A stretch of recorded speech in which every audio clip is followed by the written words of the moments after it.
Round one, fight!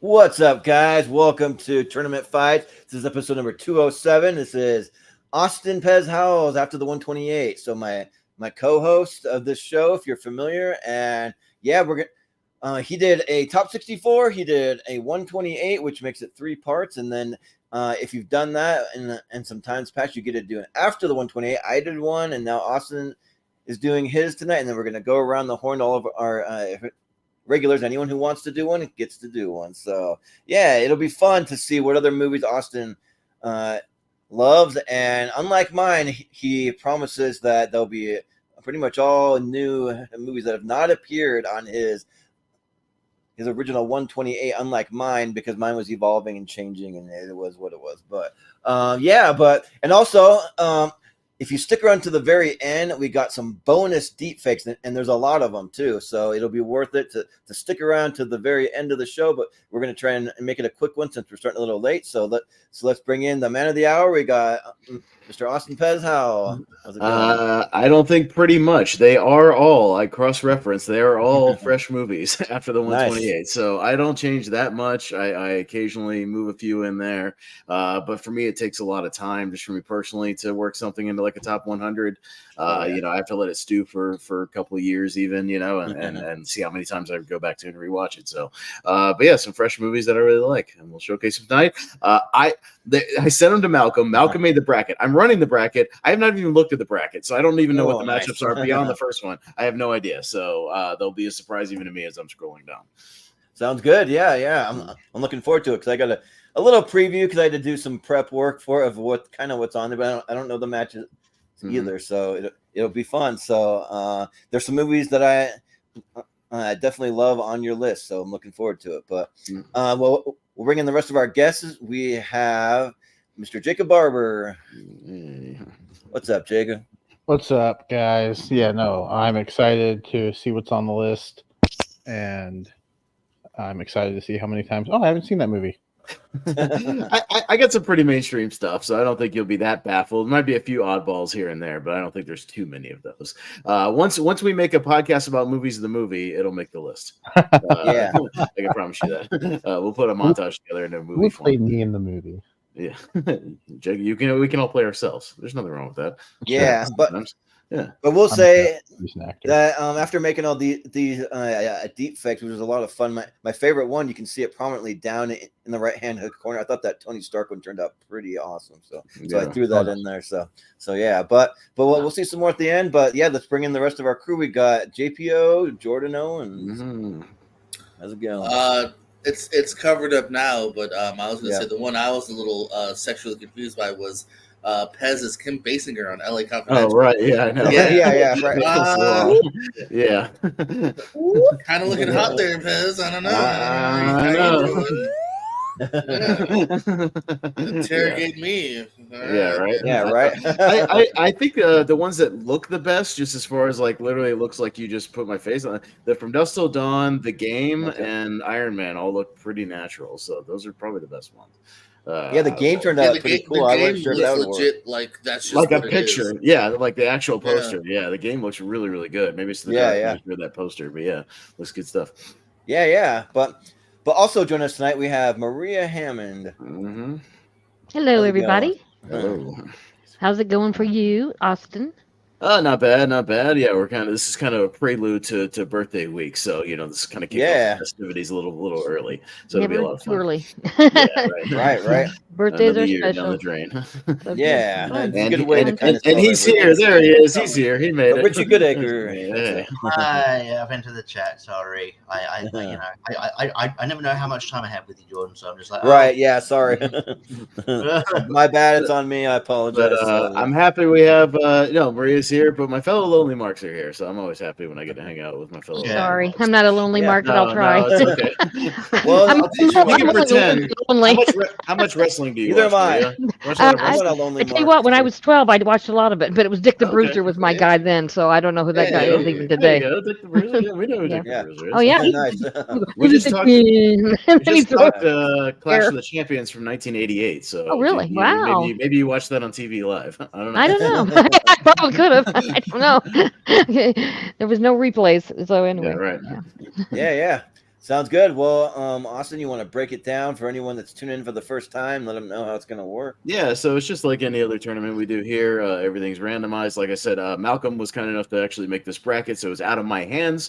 So I did not have any hand in any of the matchups. I just sent him the list of movies, and he made them. So I have not even looked at this beyond the first matchup that pops up when you upload. When you hit the presentation mode. So even I don't know. But yeah, it's all 64 movies that I really love. In addition to my 128 that maybe could, and someday make the 128. So we'll see. But yeah, a lot of fresh stuff to talk about here, and we'll go up and down the ladder. But I get a chance to vote real quick, and we'll try to keep it pretty fast paced. I'll even try to keep my thoughts fairly short. But we'll get Your it going. day, dude. You get to be the one talking. Oh, I know. I'm not Yeah. gonna ramble, but I'm not one to ramble anyway. So Yeah. I'll make it short and sweet. But you might have some brutal matches because, they're all your No. favorites. I So literally you don't know if you know they're how these brutal or things not. go. We'll see. But yeah, we'll get it going. And like I said, I know the first one. Beyond that, I have no idea. And you must vote no matter what, even if you haven't seen it. Yeah, that's right. All right, so we're gonna scroll on over to Tremors 2 Aftershocks and My. the good, the bad, and the ugly. Oh, that's what that It's is. that Okay. alternate poster. Really? There. Yeah. I Malcolm pulled them again. I didn't have anything to do with this at That's all. funny. Oh, That's okay. a heck of a I see matchup. it now. Yeah. All right, so we'll start down at the bottom with Richie. Yeah, I've only seen the first Tremors, so I need to get to Tremors 2. I like the good, bad, the ugly. Speaking of deep fakes, if I can find it, there was a point where I was doing like mock posters for other comedians, and I did one for myself. The Goodacre, the bad, and the ugly. So it's me. Oh yeah, good. Yeah. good. So I'll try and find that. But yeah, and I like the good, bad, the ugly. It's a good movie, so I'll go with that. Sure. Yeah. Yeah. Maria. Good, bad, the ugly. That's a classic, and yeah, if nothing else for the music. Doo-doo-doo. Yeah. Wherever it goes. So, wow. There. Yeah, that's my vote. I haven't seen Tremors 2, but I've seen one. But it was fine. But come on, you can't beat good, bad, and the ugly. So. Yeah. All right. GPO, you got. Gotta go for the one I've seen, and that's Tremors 2. Hey. All Rebel. There you go. Nice. Jacob. Gotta go for the one I've seen, and that's the good, the bad, and the ugly. The good, the bad, and the ugly. Again, I for a few dollars more was in my 128. That's my favorite of the Man with No Name trilogy. But yeah, the good, and bad, and the ugly is not that far behind. It's just a little longer, so I don't watch it as much. But it's still really great.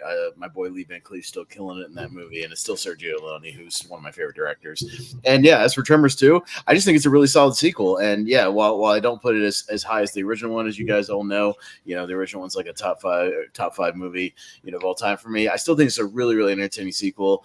Fred Ward's still great. Michael Gross really, really, really leans into the Burt in this one, the over the top nature and whatnot. But it's just a really entertaining movie, and it's sad it didn't go to theaters and went straight to video, but it's still pretty good quality. So you know what? I'll throw another bone to Tremors 2 because nobody else will except for JPO. You've got your back. Yeah. I know you guys love when I do this. I'll make it quick since we're short, but we got new drinks all the time. So this is Baja Laguna Lemonade. That's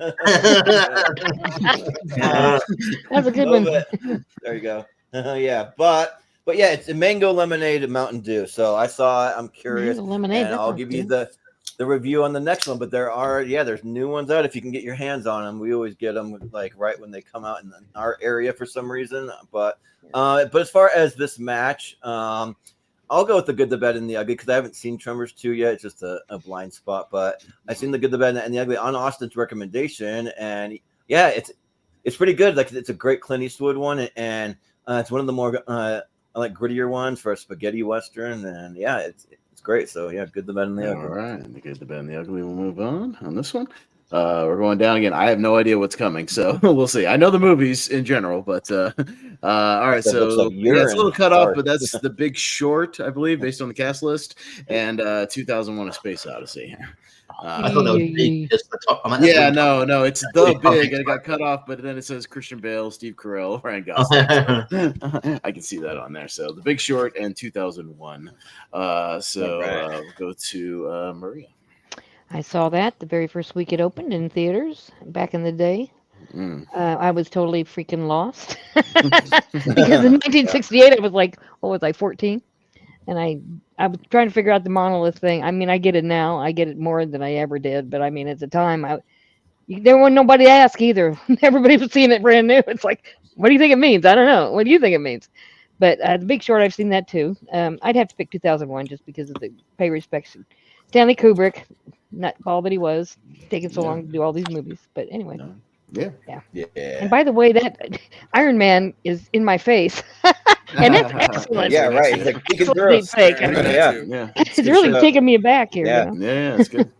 Right. JP.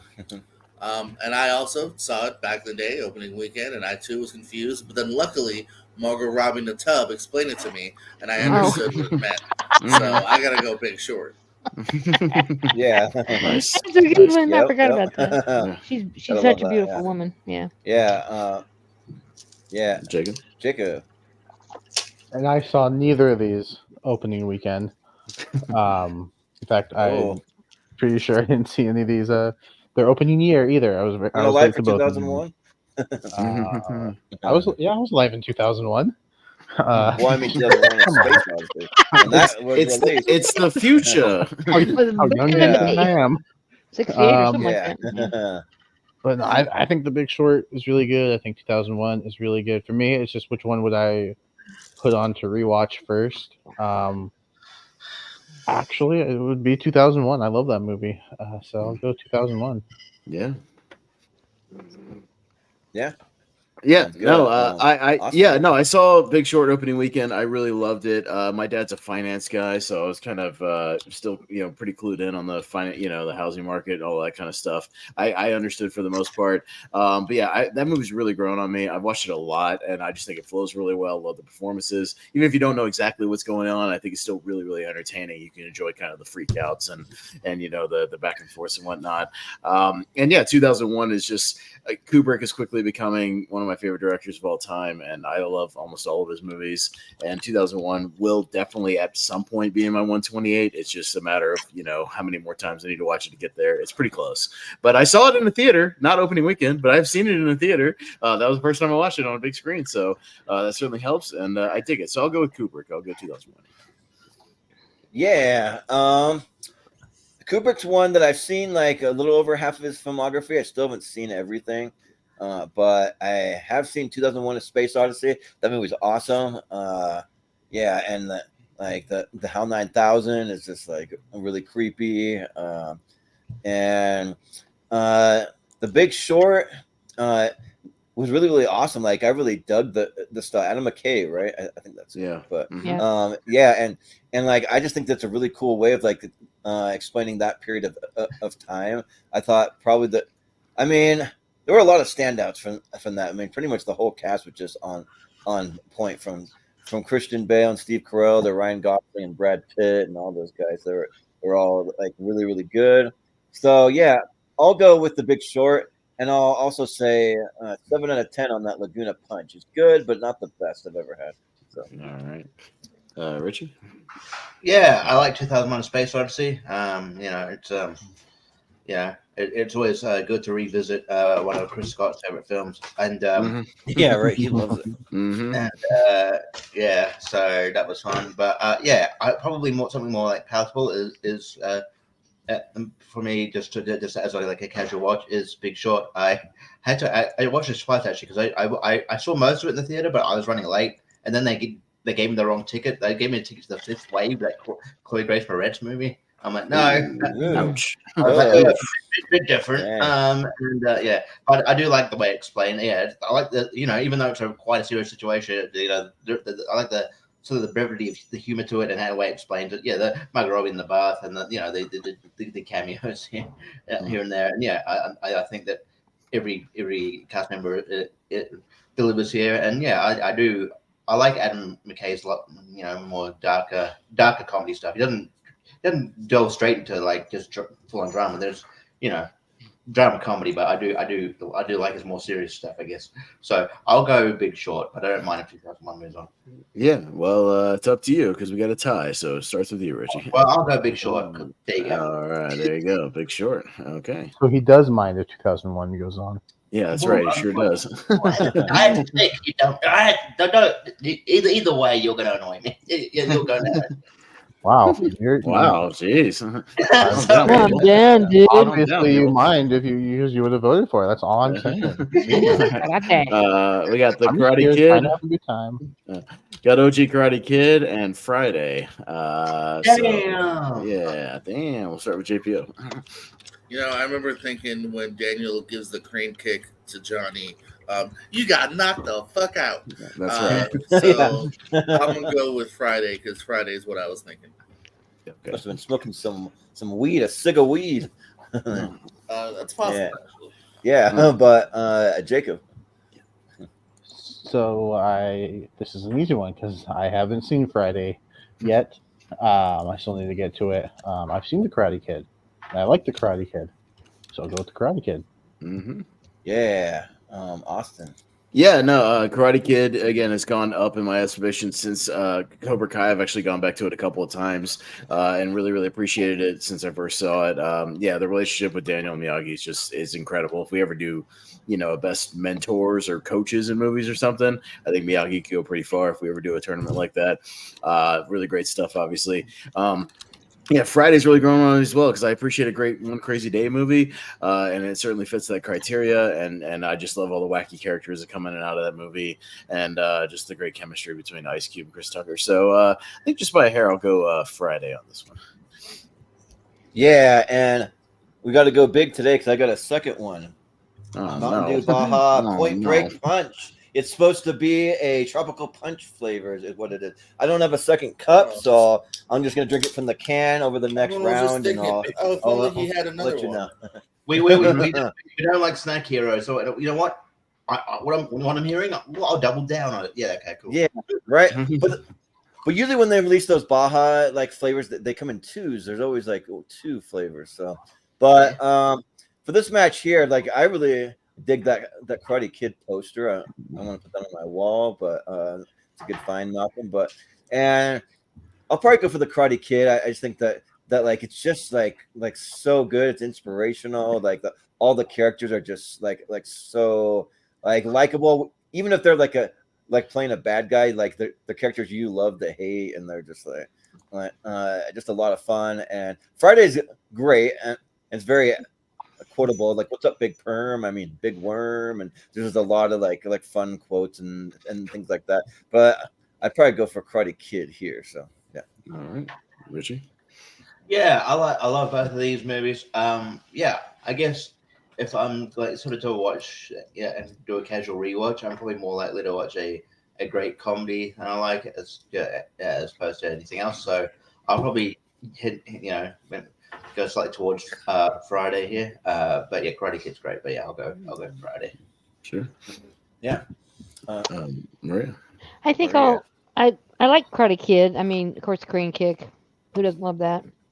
I tried to do that when I was younger, but I don't think I had it. Anyway, kind of bottom heavy there, and it didn't really turn out this way it looked for Daniel there. But anyway, but Friday's so funny. I mean, it's really, really funny. I'm gonna go with Friday. I liked it better, I think. All right, cool. So Friday moves on. All Bye, right. Felicia. Yeah. So we'll go down to Men in Black, and we got Home Alone, OG. So, Jacob.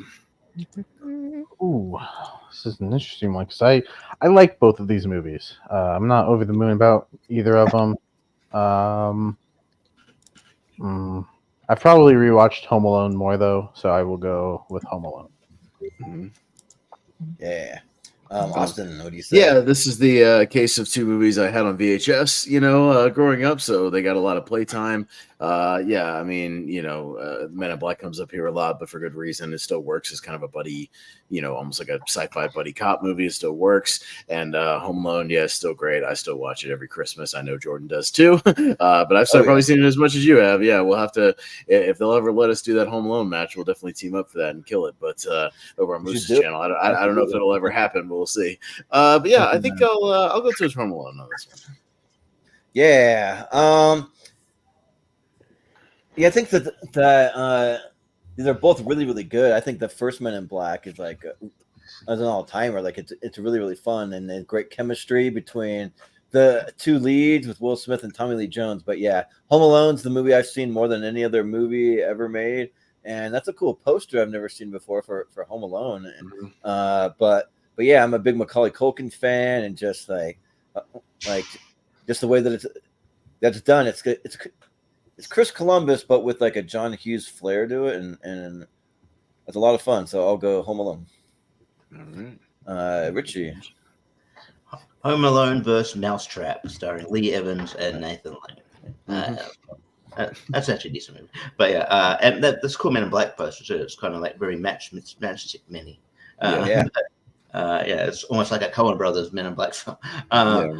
But yeah, this is pretty tough. I watched both these numerous times. I'm actually probably more likely to watch Men in Black just because I don't know, just on my speed. I like I love the I think the chemistry between Tommy Lee Jones and Will Smith is just just on point, and that just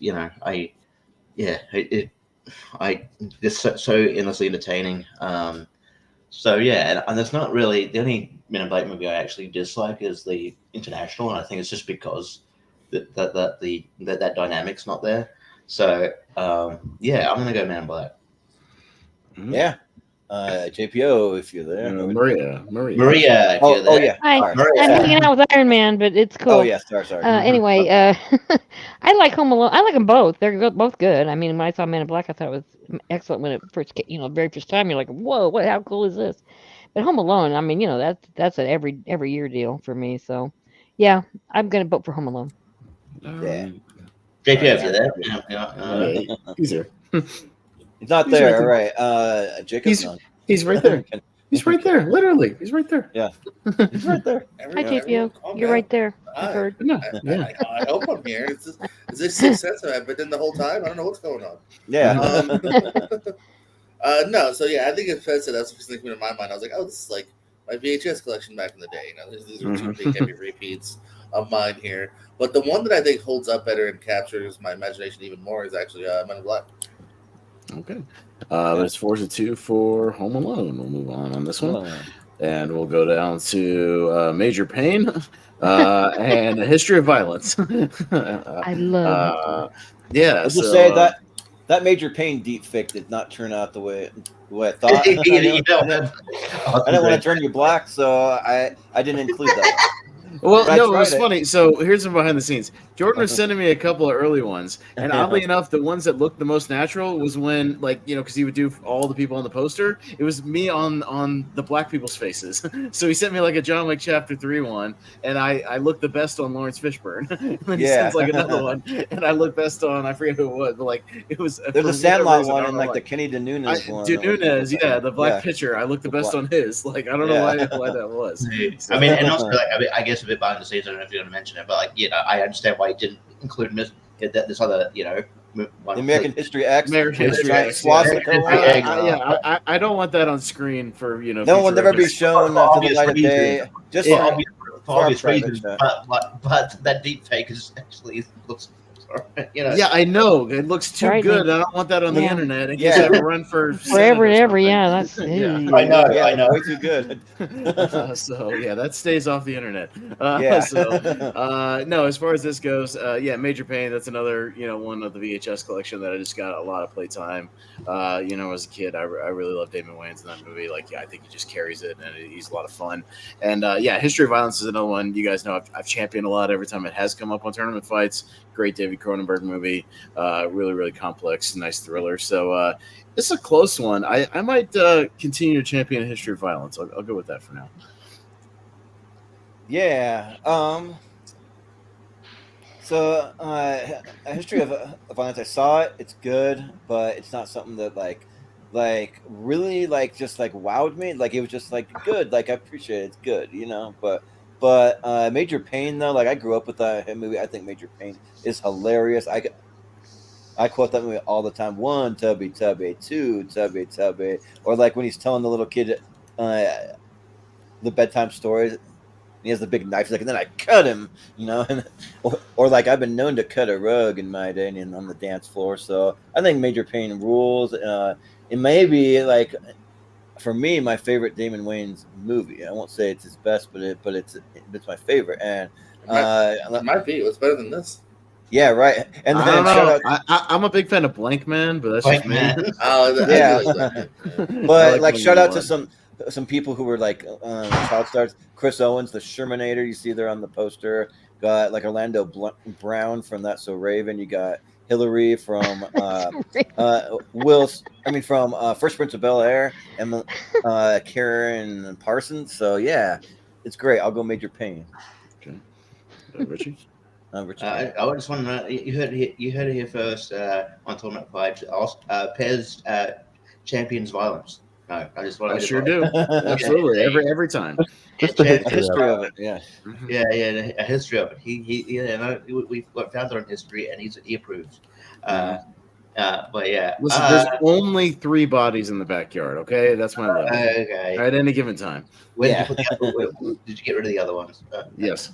Okay, cool. You cremate them eventually. You just gotta alter it. They said that, So, anyway, I can't really do the whole. I own one of these, so I, obviously there for that. I own both of these, so can't do that one. But what I can do is, I think I acknowledge maybe History of Violence is technically a better film, but what I can do is, History of Violence doesn't have Bam Bam Bigelow in it, so Major Payne. There you go. Sure. I think I drafted him on one of our Wrestlers and Movies drafts one time. I drafted Major Payne for Bam Bam Bigelow. Nice. Maria. I love History of Violence. That might be one of my favorite movies. I bet I didn't put it in my 64. I'm so mad at myself. I just love it. I think it's just the plot is Bigo looks great. There's some spectacular sex on a stairway. Let's see. Yeah.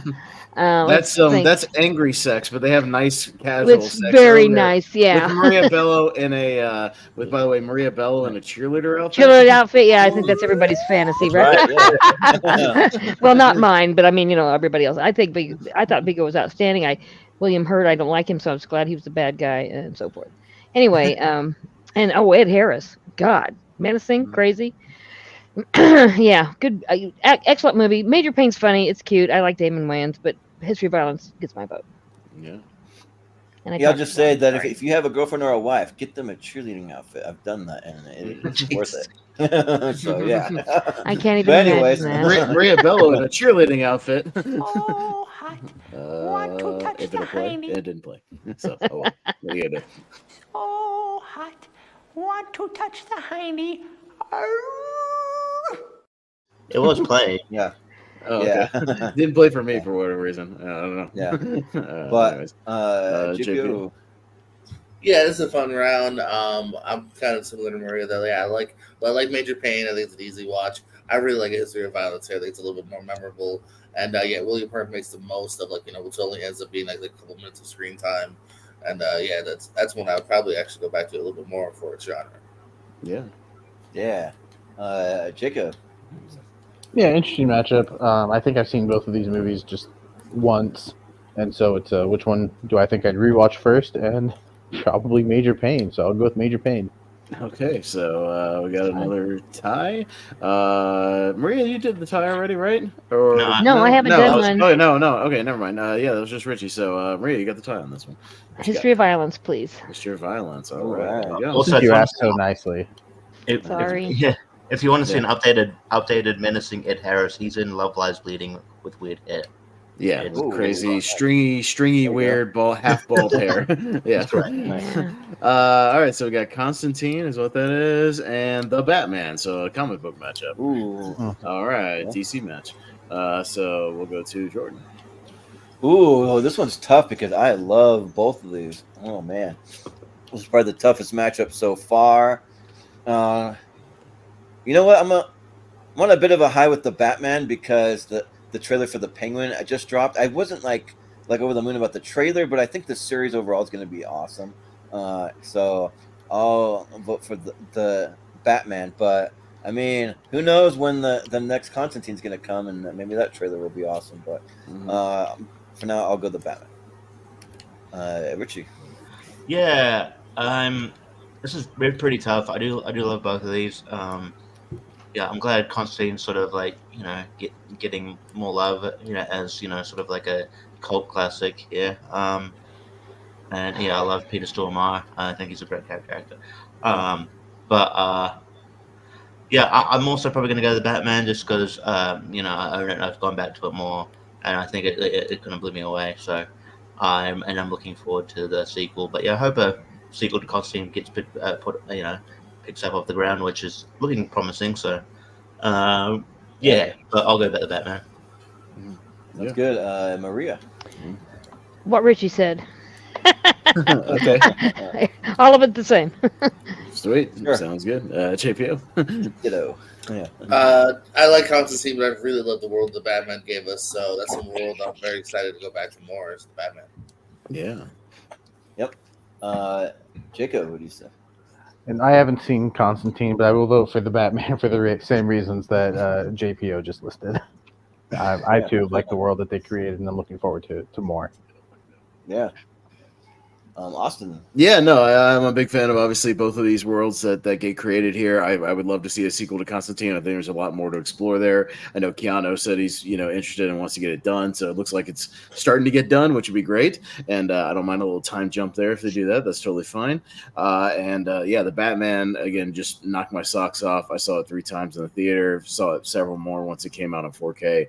I love this world they've created here. I'm sad that we have to wait another year for the sequel because of the stage delays, apparently, is what Jeff Snyder said. They just couldn't get like staging after the strikes, like sound stages and whatnot. Like it just everything got booked up at the same time. So they're just production delays essentially. But I can't wait for it to come out. It'd be great. And yeah, I'm looking forward to that Penguin show as well. I just want to see more of that world. So that's why I'm definitely going to watch that. But yeah, let's go to the Batman. Why not? So we get a clean sweep. All right. Cool. Going down to Casino. And looks like The World's End from the Cornetto trilogy. So there you I see what it is. Aliens. Yeah, it's got that thing where they open their mouth, the blue light. Ooh, that sort of thing. Yeah, it's kind of like the homage to the Donald Sutherland sort of thing. But yeah, Richie. Yeah, I like Casino. I've seen it a couple of times. Yeah, it's sort of kind of become sort of underrated here a bit when I think about it.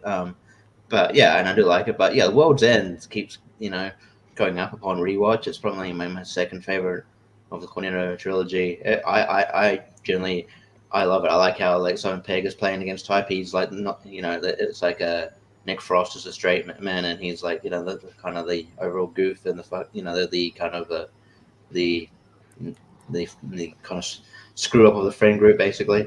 But like yeah, and I just like the weird, wacky places you didn't think it would go. It turns into like the sci-fi. And Mark Freeman's great. Rosamund Pike shows up here. Pierce Brosnan. But yeah, it's quite funny, and yeah, I love it. So I'm gonna go World's End. I think that I just think that's really great, and it caps off a great trilogy. Yeah. Maria. I believe out of the two of those, Casino's the one I go back to When it's on, I stop whatever I'm doing. I would start watching it, even though it's on the stupid, cable. It's not gonna have commercials or whatever. But man, And edit out the 400 F words in that movie. yeah, Yeah, right. That's I right. tell you what. But the Joe Pesci. I mean, that guy is just marvelous at that particular type of character. Anyway, I like Casino more than The World's End. I think so. I'm gonna vote for Casino. Yeah. Yeah. JPO. GPO.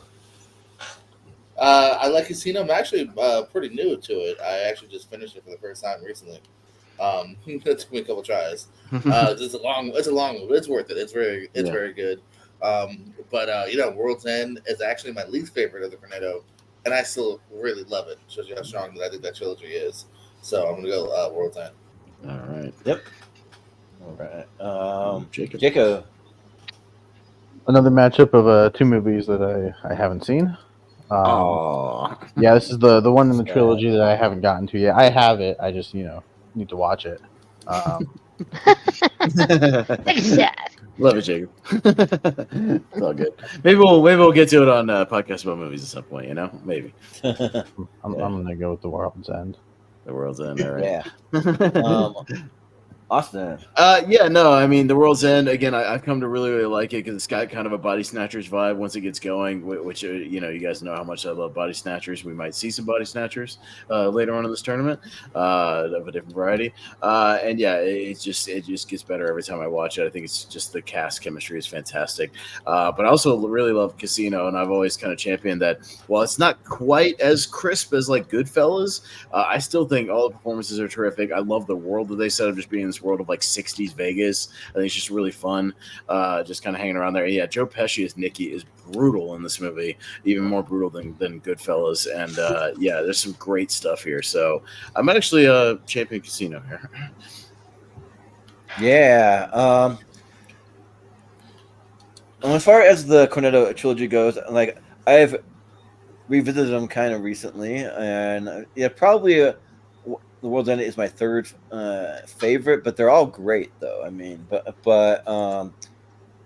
yeah, I just like the other two a little better. But Casino is awesome though. Like Casino is just so good, and yeah, like Joe Pesci, don't piss him off. He'll kill you with a pencil. He'll like he's just like enraged like most of this movie, and like in the fun way to watch in a movie. Like it's just. Mm-hmm.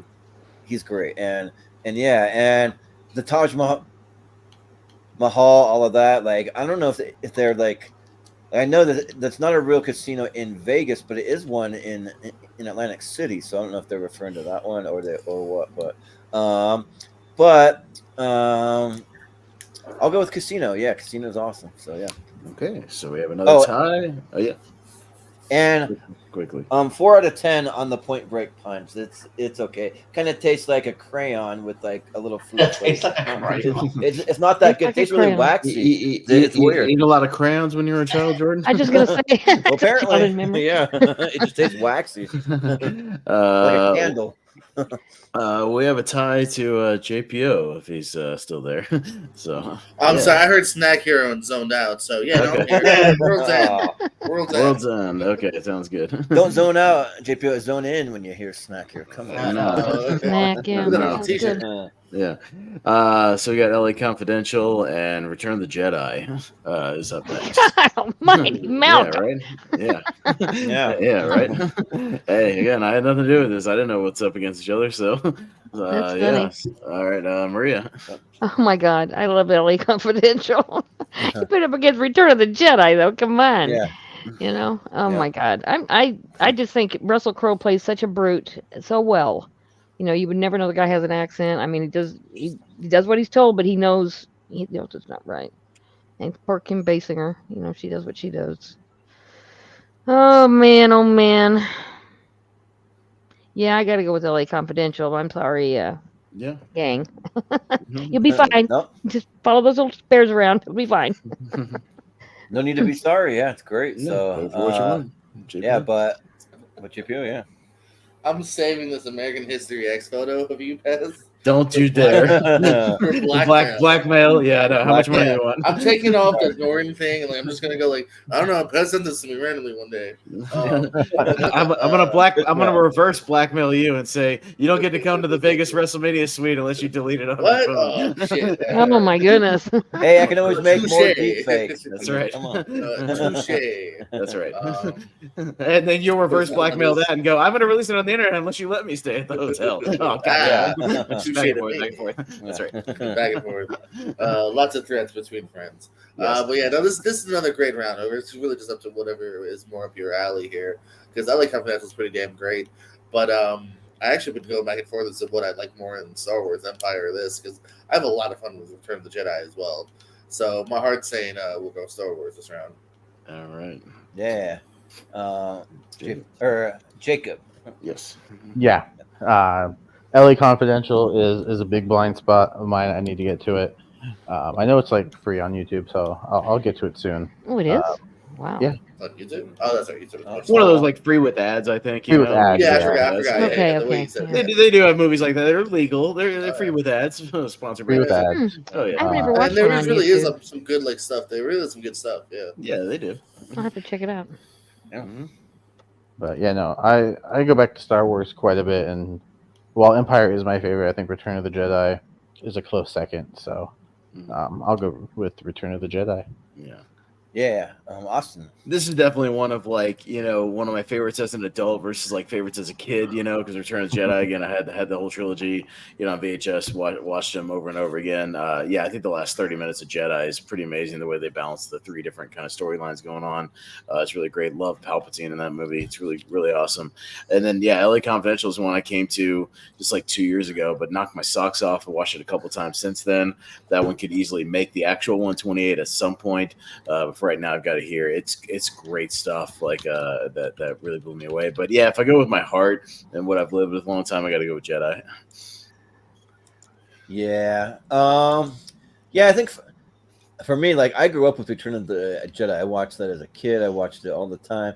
LA Confidential, sort of like Austin, like one I loved as a kid, and one I'm learning to love as an adult. I say learning to love because, like, me and Austin kind of watched it around the first time, and he was blown away by it. I really liked it, but I wasn't like oh my gosh, best thing I've ever seen in a long time kind of thing. But it's still really good. That's like no slight against it. It's still great, and I think the more I watch, I'll probably appreciate it more. And that, but Return of the Jedi was my favorite Star Wars movie until Rogue One came along. And Rogue One's awesome. That movie blew me away. But yeah.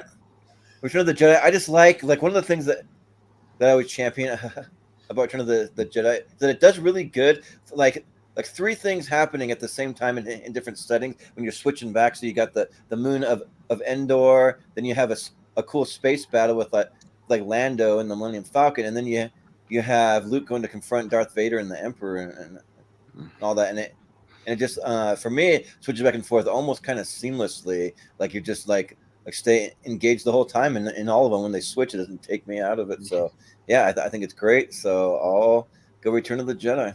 Oh, thank you, Bethany. Appreciate you tuning in. I'll call you later. I'll call you later. No. All right, nice to see you. Glad she tuned in. She saw my name in the credits, knew it was about me, and tuned in. Thank you. Appreciate it. I'm just All a right. sex Fan. Missed our conversation about cheerleader outfits earlier. Yeah. Anyway, It's in the mail, baby. Yeah. Don't worry. Yeah, It's right. all right, Richie. okay. LA Confidential is great. I love it a lot.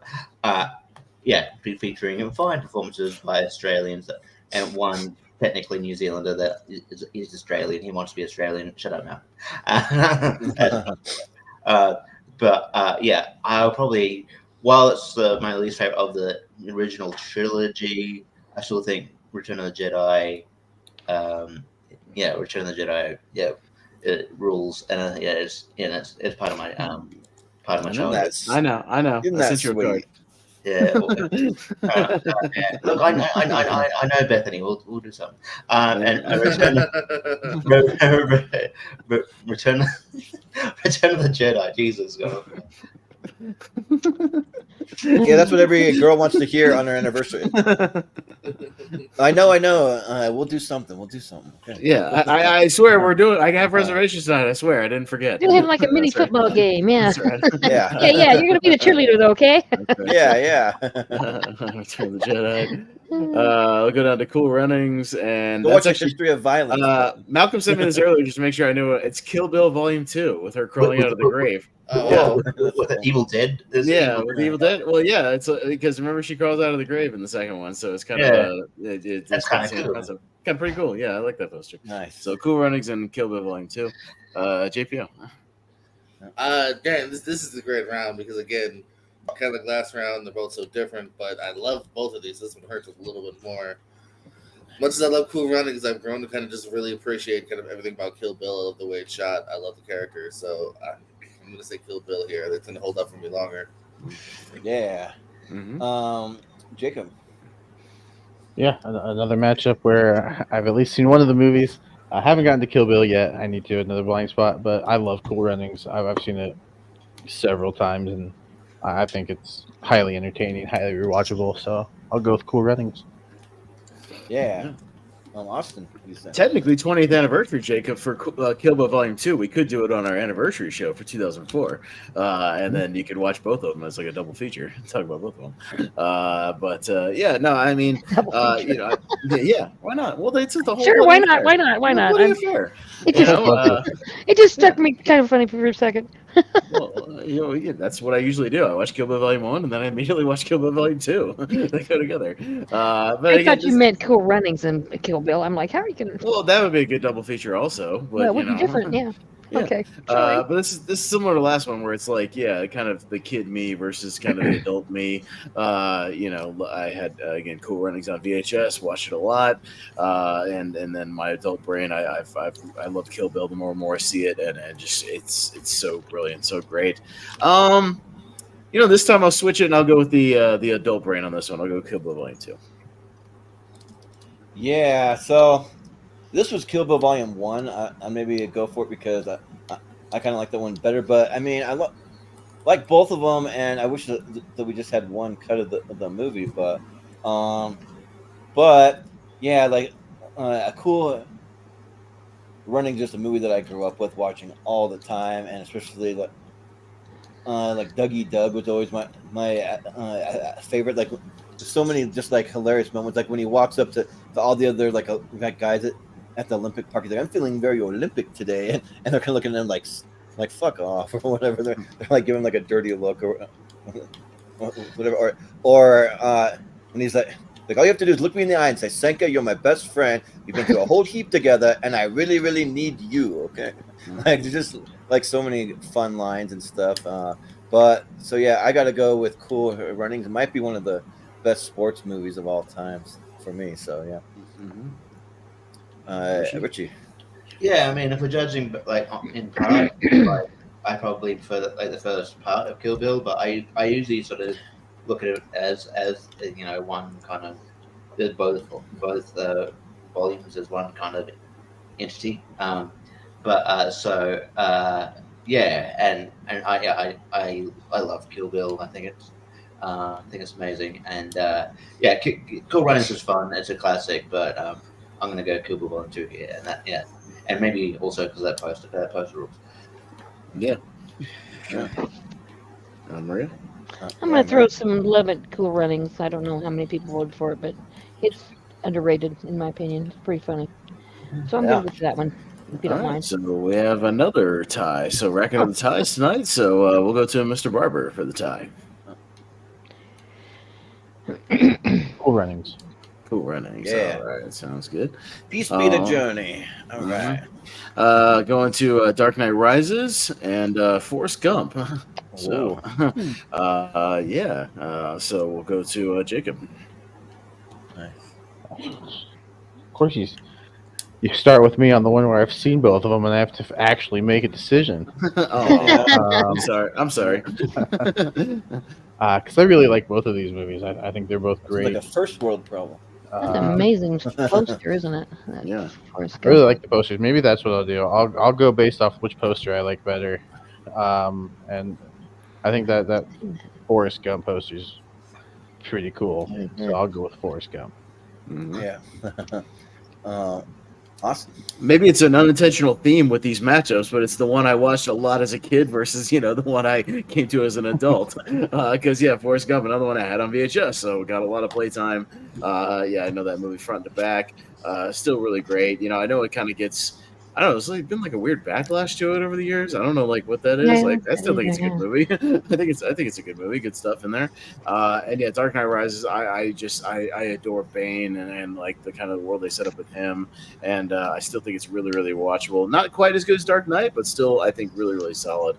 So just because it doesn't come up a lot, I'll go with Forrest Gump here, actually. Yeah, that's a cool Forrest Gump poster.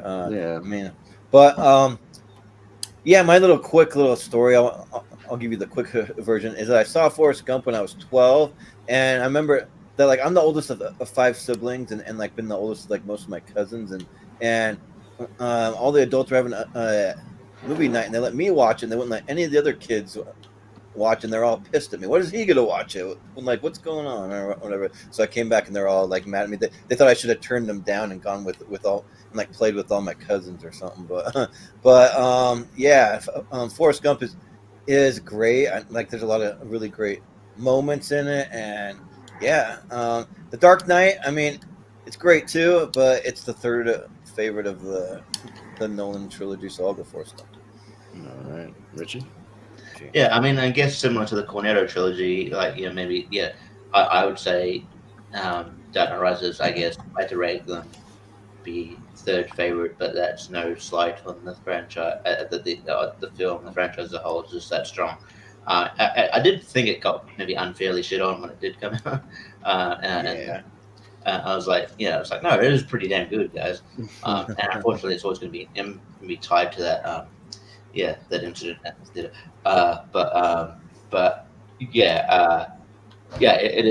It is really, really good. And I love Tom Hardy as Bane. I love I love the whole action set piece at that stadium. I think that's really well shot.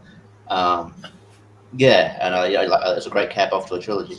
One of the great trilogies in modern era, to be honest. And Forrest Gump is great. Yeah, I don't know why I don't get the backlash in modern times either, but people just like to retroactively hate things now, just as normal. I think it went up against some bangers for the Oscar when it won. So maybe that was part also of it. 1995. Yeah. It was a tough year.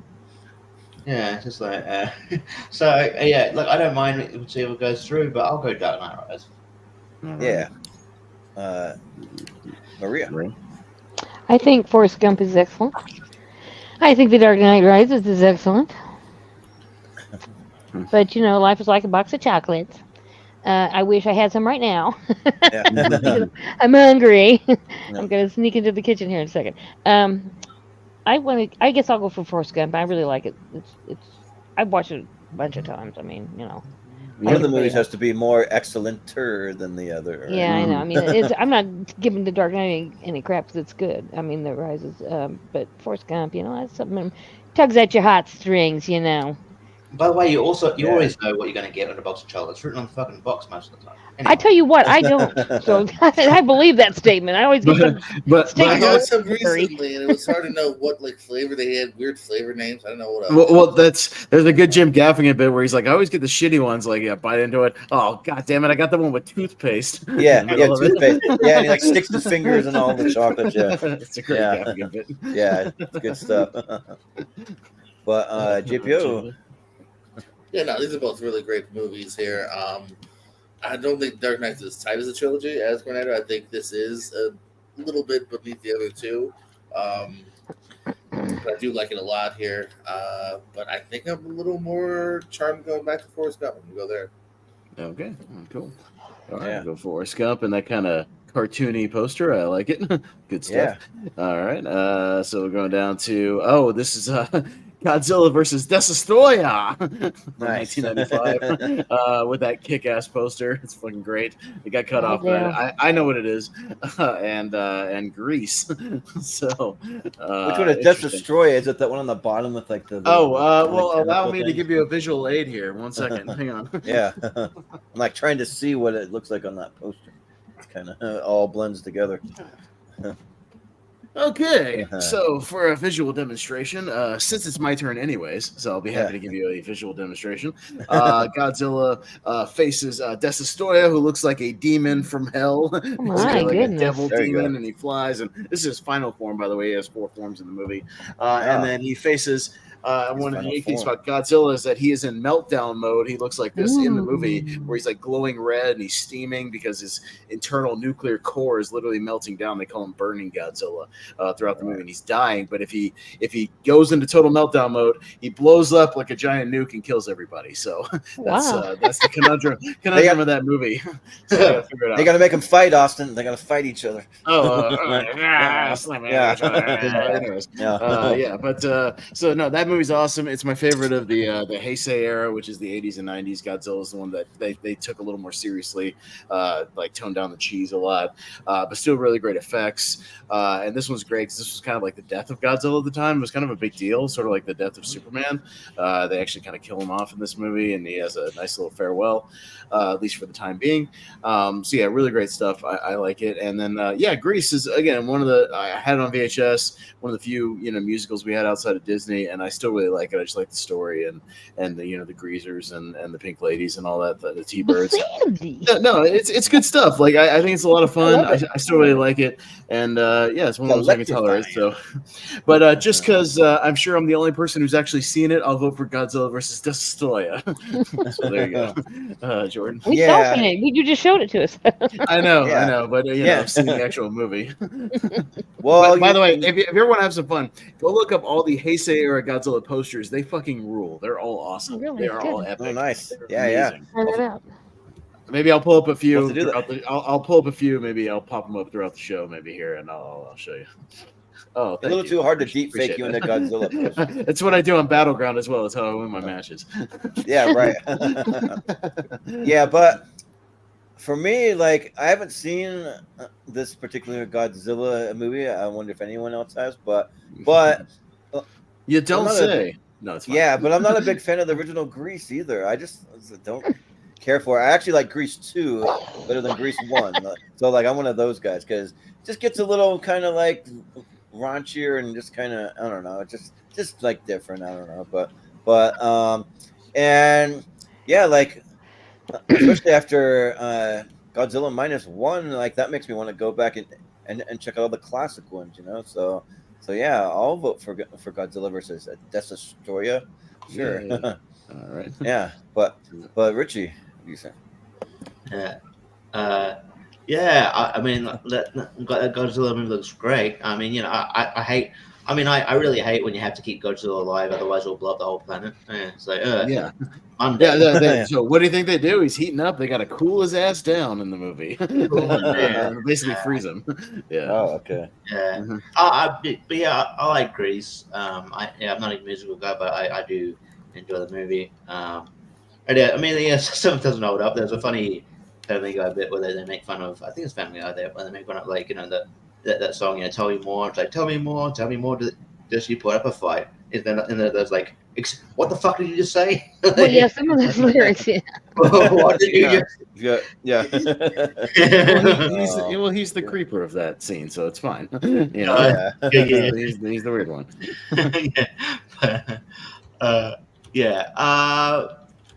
You know what? I do like Grease, but look, you sold me, so I'm gonna go Godzilla.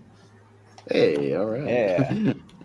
Maria. Well, normally I would pick Grease because I love it and I've seen it a billion times. But this Oscar telecast, I picked Godzilla -1. Is that right? Mm-hmm. To win, and it did. So I think it's got to be Godzilla just because of the luck that I had winning that one particular category because nobody else in the group picked it. So anyway, I'm going to go with Godzilla. Okay. Yeah. GPO. Well, guess what? I'm not a big musical guy. Definitely not a big Grease guy. I'm going Godzilla. You sold me. Holy shit! God damn, I'm excited. This is great. All right, Jacob, what you got? It's not my after the 128. It's your after the 128. Let's go Godzilla.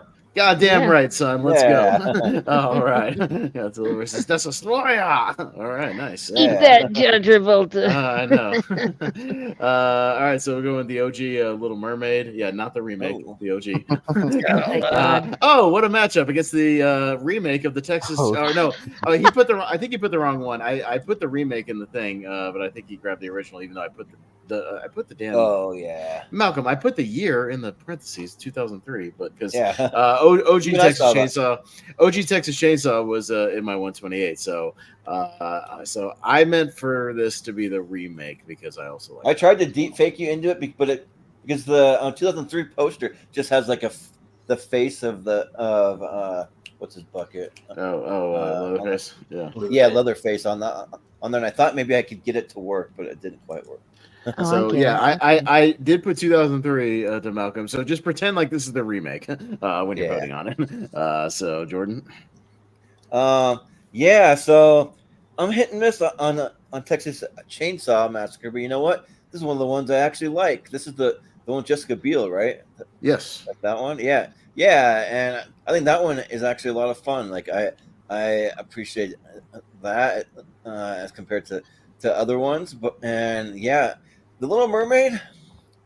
Like I'm just fine on it.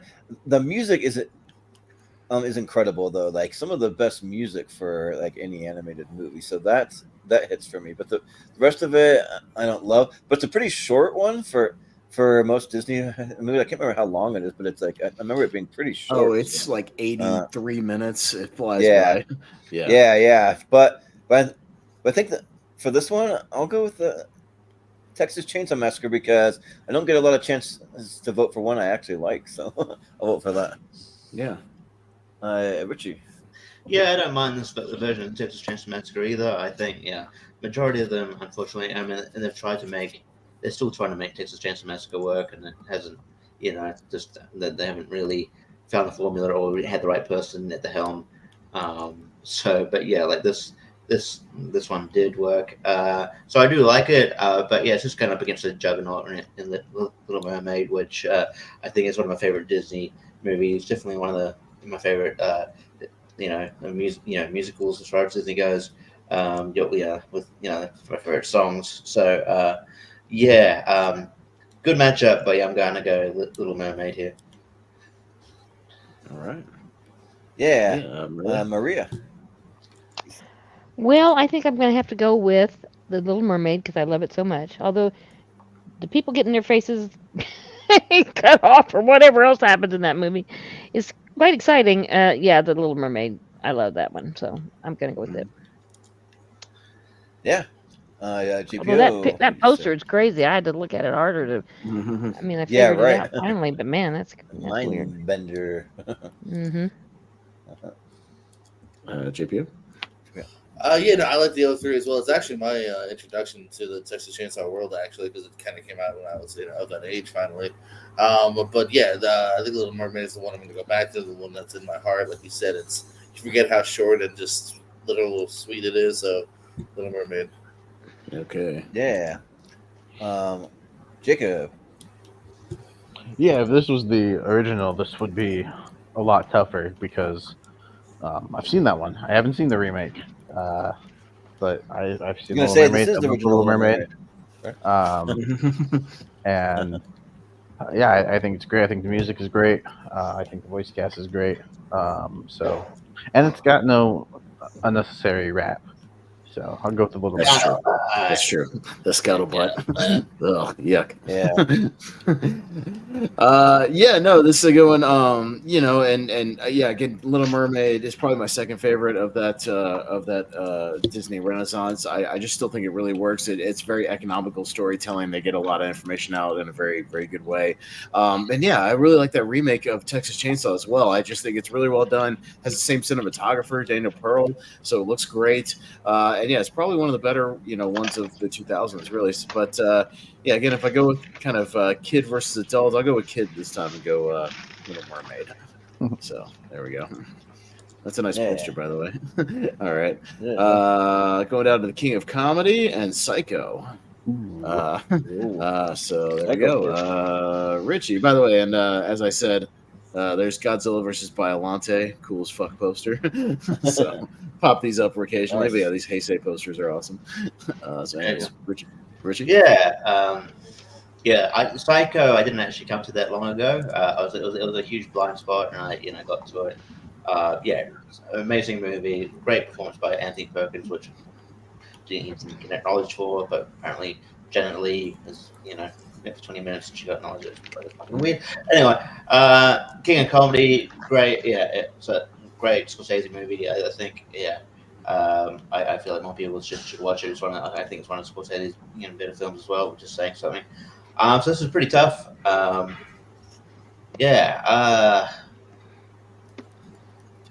I'm leaning towards King of Comedy, so I'm gonna get it. Okay. Yeah. Maria. Psycho. I mean, that's the one I remember my mother telling me I couldn't go see it. Of course, that made me want to go see it. But it was pretty frightening at the time, and pretty good. I mean, I still think of that last scene, him, her, and I'm gonna vote for that one. Okay. Yeah. JPO. It's a great round here, but I kind of really dig King of Comedy here. I think that's just right up my alley. Even more so, I'm going to King of Comedy. Yeah. Jacob. Should have been a much easier matchup a couple months ago because it was within the last couple months that I finally got to the King of Comedy, and it's great. Yeah, I absolutely loved it. But I've seen Psycho just a few more times. I think it's great as well. To shame it didn't get more Oscar love that year because I think it deserved it. But it will get my vote on Tournament Fights, which is nearly as good. Yeah. Oh yeah, that's as good as an Oscar. Yeah. Austin. The King of Comedy is one that ever since I discovered it, I've gone back to it a lot. I just think it's a really complex movie, but in the best way of just Rupert Pupkin's just such an interesting, character and a character study. He's also a psycho, but of the delusional stalker variety, and a guy who just lives in his own head and his own world. And it's really fascinating to kind of see his thought process and all that. And Psycho is just again another complex kind of character study with Norman Bates. So influential horror. So I think I'll go Psycho with this one, but it's close. Yeah, it's close for me. But both these I'm probably due for a rewatch. I've seen Psycho 3 times, but I've only seen the King of Comedy once, and it was pretty recent. And I feel like Psycho just kind of lived with longer, and I think that it has great characters and great tension, and just just one of the greatest horror movies of all time. It's just, and after all these years, after what, it's from the 60s, is that when it is? 1960. 1960. Yeah, and it still holds up to this day as one of the best horror movies ever made. So I'll go with Psycho. Okay. Psycho moves on. Yeah. All right. Going down to Rush Hour, the original, and Godzilla -1. Right. So once again, popping up. Speaking of Godzilla, here's Godzilla versus Mecha Godzilla from the Heisei era. Another fucking dope poster. These posters, My wall. Yeah, no, that's what I mean. And actually, it's the same guy made all these posters, one artist for the whole era, and it's pretty awesome. I would have any one of these on my wall. They're amazing. So, painted as a mural on my wall. That's right. No, he hand painted all that stuff. Yeah. You can tell. It's a lot of care. So, anyways, Maria, back to this matchup: Rush Hour and Godzilla -1.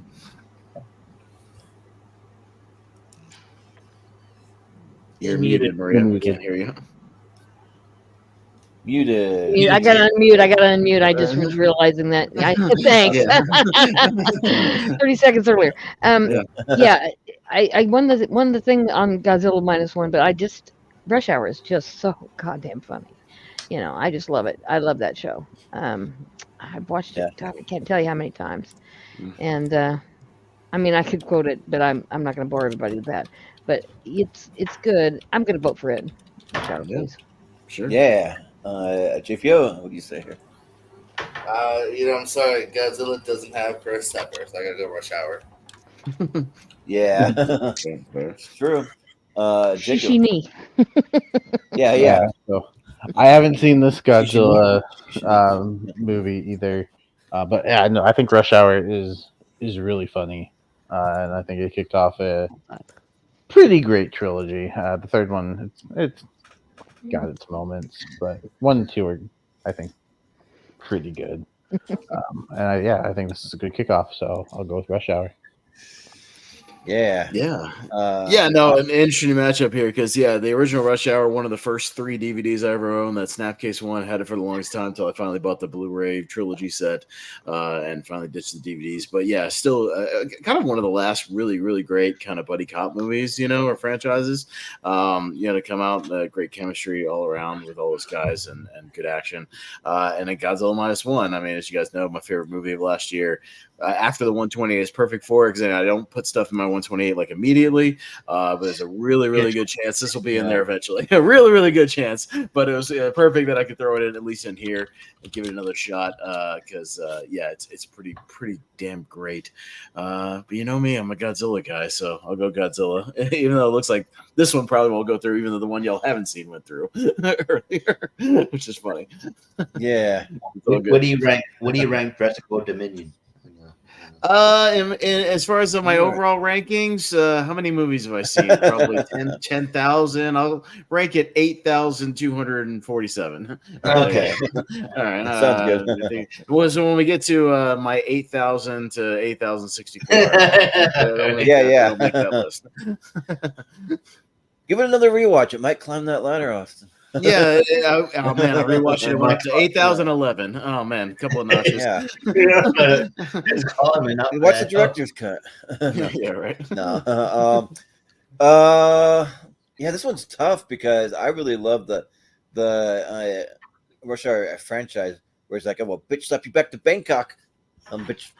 Like they're just like a lot of just like fun lines. That like poster of like Jackie Chan hanging from the Hollywood sign or Hollywood Boulevard, and it's good. But you know what? My heart kind of lies with Rush Hour 2. Is one I like the best, but I do really like this one. It is good, but I was just so blown away by Godzilla -1. Is my number 2 favorite movie of that year, and just really great. So I'll go with Godzilla -1. Yeah. Richie. Yeah, Godzilla -1 is great. It's one of my favorite movies of last year. I think it's just a case of I needed to sit with it for a bit to see where it kind of ranks, in my overall list. And Rush Hour has just been with me for a lot longer, and I love it. Yeah, I think you're correct, and it's like one of the better. Last sort of great buddy cop movies we've got. It also features something you don't see as often now, which is blooper reels. I love blooper reels. They were really big in like the late 90s, early 2000s, and then they just went away. What happened? Show me your ass. Show me my ass. What? Chris Tucker, just so good, man. I miss him. Like, you saw it. It's like I got somebody's old chopstick stuck in my ass, and all you got to say is sorry. Like especially in like Rush Hour 2. Damn, he ain't gonna be in Rush Hour 3. That's the best line in that whole movie. Jackie, kick the door. Okay, Chris Tucker. What's this again? Gefilte fish. What? Gefilte fish. Yeah. Anyway, so I'm Gayaka. I'm going Rush Hour, but I love Godzilla. All right. Yeah. Rush Hour moves on. All right, we'll go down to From Dusk Till Dawn, which we had a deep fake of, and Nice. Demolition Man. All right, nice action Ooh. matchup, and also another Godzilla poster for you, Godzilla vs. Oh, King wow. Ghidorah of 1991. Awesome. Again, all You these need are to frame bangers. that and hang it as like fine Dude, art. I need almost. all of these posters in my house immediately. So I bet yeah. they're expensive. They look expensive. I Yeah. mean, you can get them, but yeah, they're a little pricey. Anyways, From Dusk Till Dawn, Demolition Man, JPO. You're up first. Yeah, this is a cool round here. I got a lot of love for Missile Dawn. I saw it probably earlier than I should have for multiple reasons.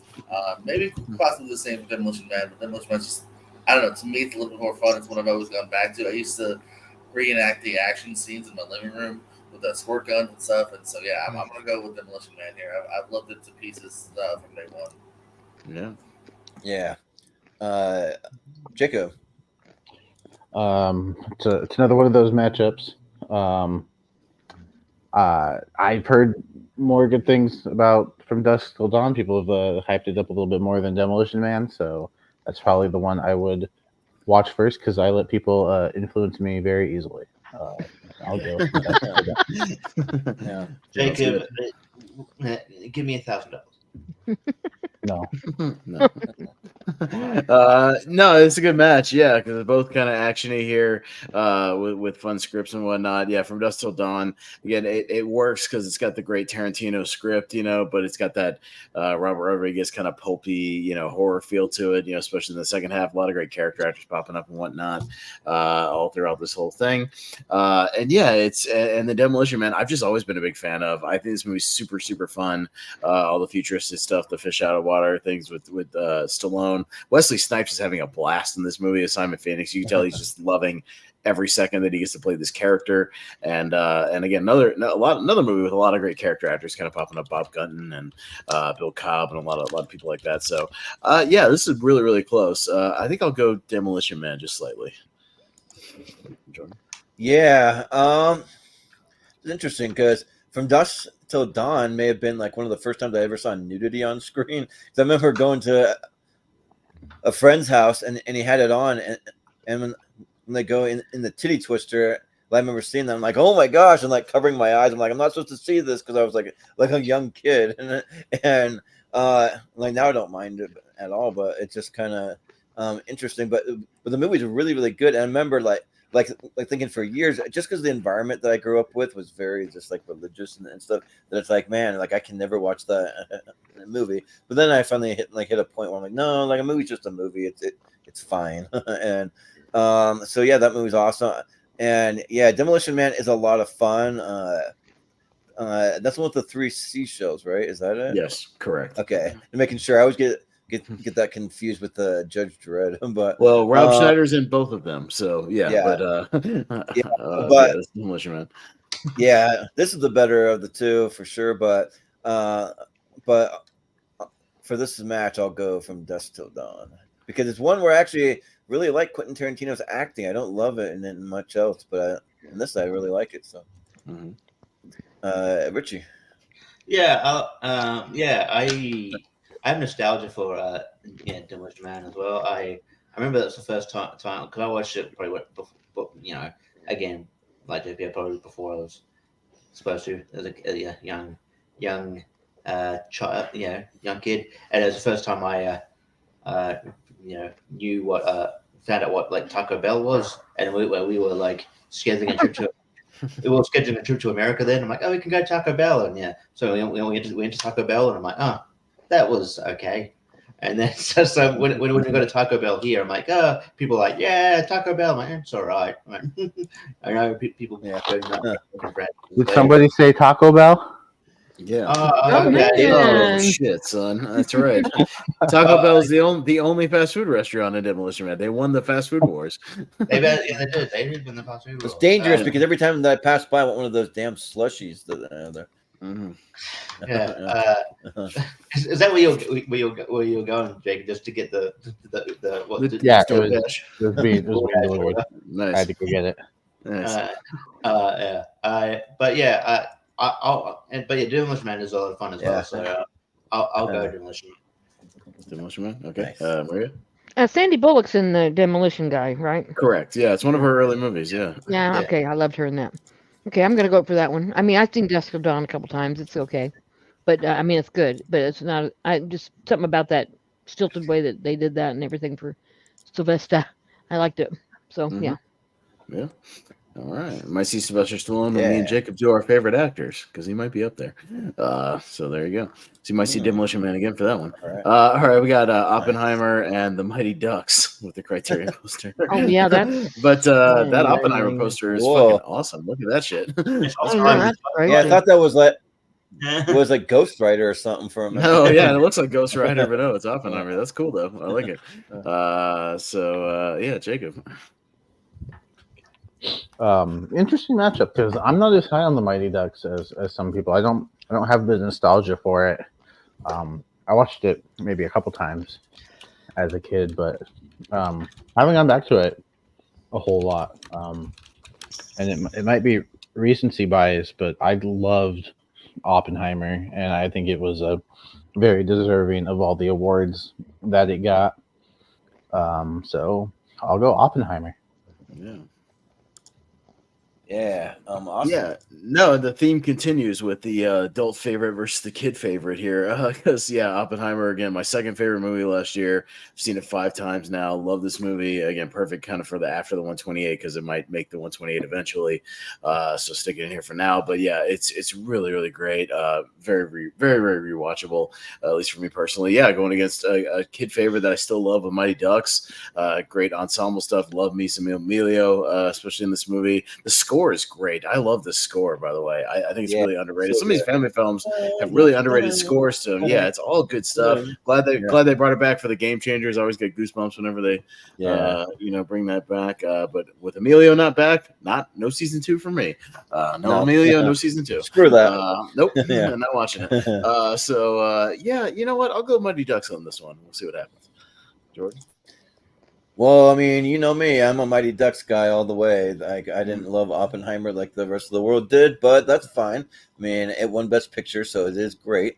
I mean, I'm still gonna say a movie's great if it wins Best Picture, but the Mighty Ducks is just like really, really awesome. I mean, Coach Gordon Bombay, that's my coach. Like, and like he teaches you what it means to be a team. That's not just a group of ragtag kids and ducks fly together and all that stuff. Like it's just really awesome. I mean, I remember playing street hockey as a kid with all my friends, and we did the flying V for sure. So yeah, it's good. And we all tried to do a knuckle puck and like all that stuff, or whatever they call it in the first one when it's just Fulton Reed just like smacking the hell out of it. So yeah, I'll go the Mighty Ducks. Yeah,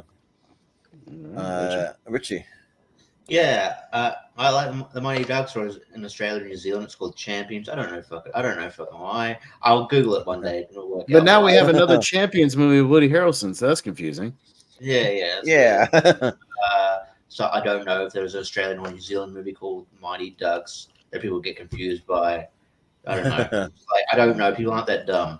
And that's like Neighbours here. The movie Neighbours with like Rose Byrne and Seth Rogen. It's called Bad Neighbours here because we've got a soap opera called Neighbours. I'm pretty sure people could distinct from both those movies. They're vastly different. Bad Neighbours. They're vastly different. But I don't mind. I don't mind the Mighty Ducks. I'm one of those probably weirdos that likes D3 the best. Look, I love Oppenheimer. And as far as I think if we're talking about it's probably the best people talking in rooms movie I've ever seen. So, all right. Yeah. For me, I like 12 Angry Men. That's the best talking in rooms. Well, Big Short is another good talking in rooms movie that came up earlier. Yeah, It's another great people talking in good. rooms movie anxiously. Maria. Yeah, Maria. And I didn't watch the Mighty Ducks for myself as much as my kids liked it. Yeah. Oppenheimer's great though. I think you're gonna have to give it to Oppenheimer. Okay. Yeah. JPO. Quack, quack, Quack. quack, Quack. quack. Oppenheimer. Oppenheimer. I'm gonna go Yeah. Oppenheimer. That's what I thought you were going. I knew you were gonna pull the swerve on that one.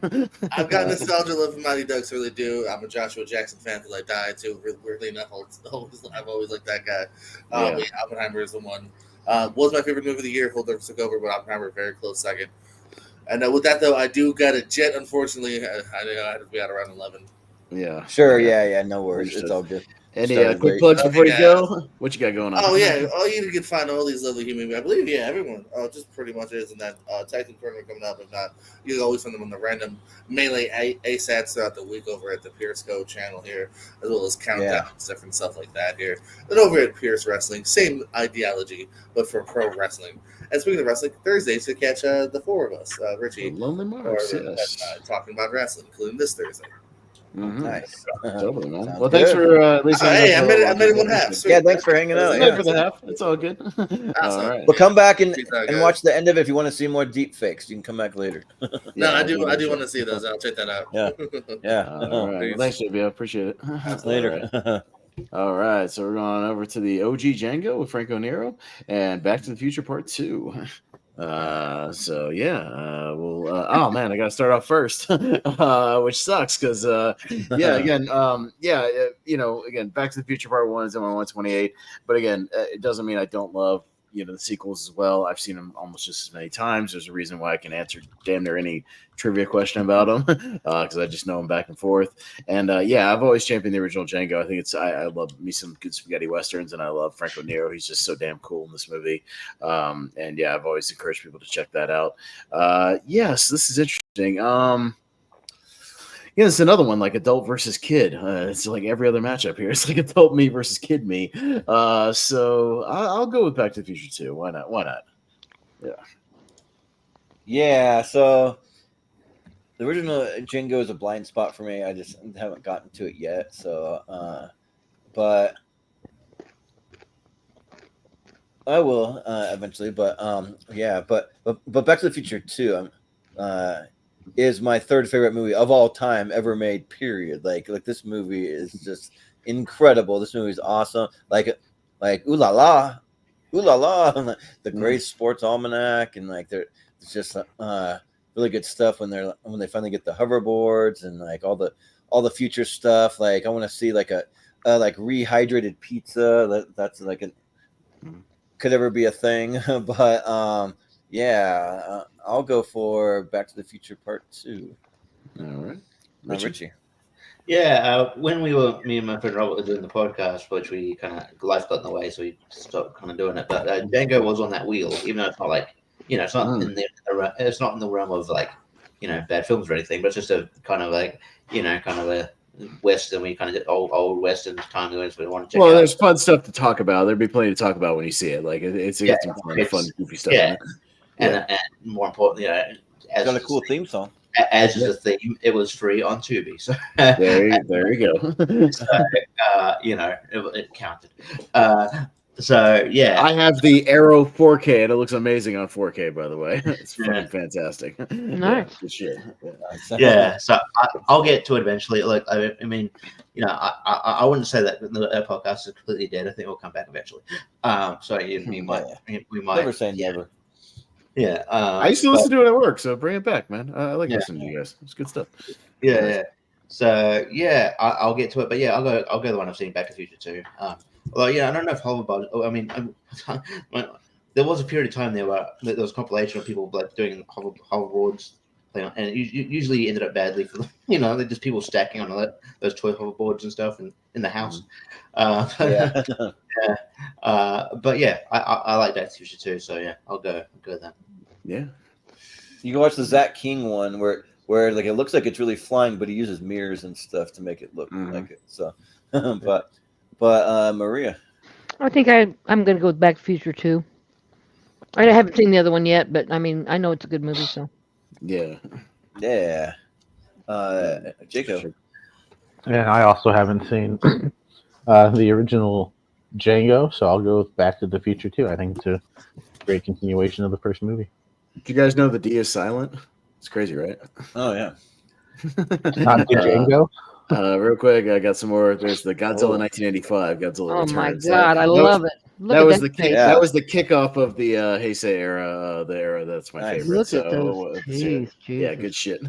That made him a little scarier, and a little Really Yeah. cool. quicker. So yeah, good shit. I get that one. I got more posters on the way, so I'll hit one each round. But we got Iron Man versus V for Vendetta. Ooh. So yeah, I can match up here. All right, so we'll go Jordan. Man, yeah, this is a really good matchup. These are pretty even, but I think I have Iron Man ranked a little high on my list. The original Iron Man, which is just so good. It kind of basically kicked off the MCU, and I remember just seeing it in theaters and thinking afterwards, man, we are in for something special here. And the MCU was special for a while, maybe not anymore, but it In was. the last couple of years. Yeah, but I'll never say never. Maybe we'll get back to it, but yeah, but just seeing Robert Downey Jr. just in that cave, building all that stuff, is just really awesome, and all the AC/DC music. I'm sure that's a contributing factor for you, Austin, the AC/DC music. Yeah, no, I mean, when you kick off the movie with Back in Black, and then even the sequels, you Shoot to Thrill, some great Yeah, AC/DC that's music. awesome. Yeah, no, I like that Tony Stark is a fan of AC/DC for sure. Yeah. Yeah, that helps. Also, after reading some of the comics too, they're pretty true to the character. He has his drinking issues, but without going too far, because you want to make it appeal to families and all that stuff. So yeah, but V for Vendetta is awesome. I usually try to watch it every November, 5th of November, and it's really great. But I'll give it to Iron Man. All right, Richie. This is really tough because Iron Man is great and it's quite an important movie. You didn't realize it was going to, start this hugely, successful movement as much as it did. And because Iron Man, prior to the movie, it wasn't this really well-known character necessarily. No. The most I knew of Iron Man, I knew the comic book character a little bit, but the most I knew of Iron Man was the Black Sabbath song. Yeah. But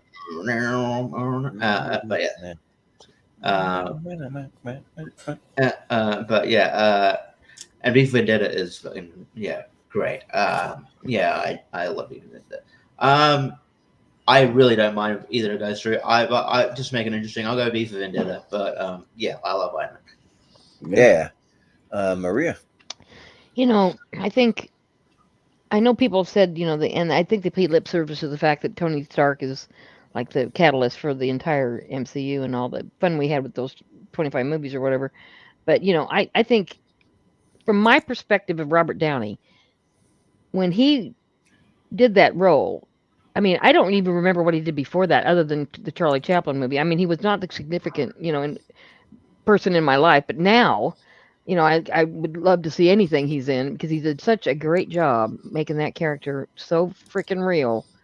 I think he did. I think doesn't get the right kind of credit. He gets some credit, but he doesn't get the right kind of credit for kicking off. Because that character is just amazing.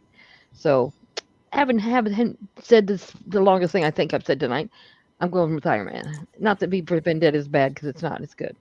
And trivia fact: the studio wanted Tom Cruise. Yeah. Really? To play Iron Man? Yeah. Yeah, they almost brought him back for Doctor Strange in the Multiverse of Madness. I get it, kind of, but because Robert Downey was still he was still kind of. Well, he was an insurance liability. Risky, That's why. yeah. Yeah. Yeah. Essentially. God bless him. Jacob, you say? Yeah, I'm gonna go with Iron Man as well. Great kickoff to the MCU, and yeah, I think it's still one of my favorites. It's as still well, fun to so, watch. Yeah, I love it. Especially that. Yeah, him, building that first suit in the cave. I think that's really great stuff. So I'm gonna go with Iron Man. Yeah. Yeah. Austin. No, two very similar, very great movies here. Yeah, Iron Man's still one of my favorites. I just like the simplicity of it, just this character study of this guy, and yeah, it's not trying to cram in a million things in there. It's just a very simple, like redemption story sort of a thing. Yeah, and a look at Stark as a guy. Really, really great. I just miss the simplicity of some of these MCU movies in the early ones. We're not just pitching TV shows and in the middle of things and just a bunch of nonsense. You can just still watch this movie and have a great time. And yeah, V for Vendetta is also great with an awesome leading performance. Hugo Weaving's so damn good in this movie, and Natalie Portman's awesome. Yeah, just great stuff all around. I might slightly go with V for Vendetta, but I wouldn't mind either one going through. And in this case, it's going to be Iron Man with 3-2. So there you go. One more Godzilla poster for you. It's Godzilla versus Mothra, the remake from 1992. Again, pretty fucking cool. Nice and colorful. What's up in the foreground? What's that? Is that? That's their larva form before they become. Oh my God! Mothra, essentially, yeah. Okay. They spray little webbing and stuff on the monsters. Yeah, they kind of make these little goofy noises. Anyways, all right. So we got the Warriors from the 70s and the Silence of the Lambs. So another interesting one here, Richie. Yeah. I've never actually gotten to the Warriors. I've actually obviously I know the Warriors. It's good, and I can tell that's where Booker T got his "Can You Dig It?" Thing from. Oh yeah, but that's right. My only sort of like exposure to it is that the Rockstar years later brought out a video game, which is decent. Oh yeah, I remember that. Yep. I never played it, and it's really good. But so I'll get to the movie eventually. But Silence of the Lambs is fantastic. One of the more freaky performances in cinema. With Anthony Hopkins, and it shows how good he is considering he's only on screen for 20 minutes and he got Oscar nod. So so I'll go Silence of the Lambs. Yeah. Sounds good. Is Maria, this Warriors the one that goes, come out and play? Yeah. Yep. Okay. Yep. Okay. yeah. I've seen that. I've seen that. Yeah. Okay.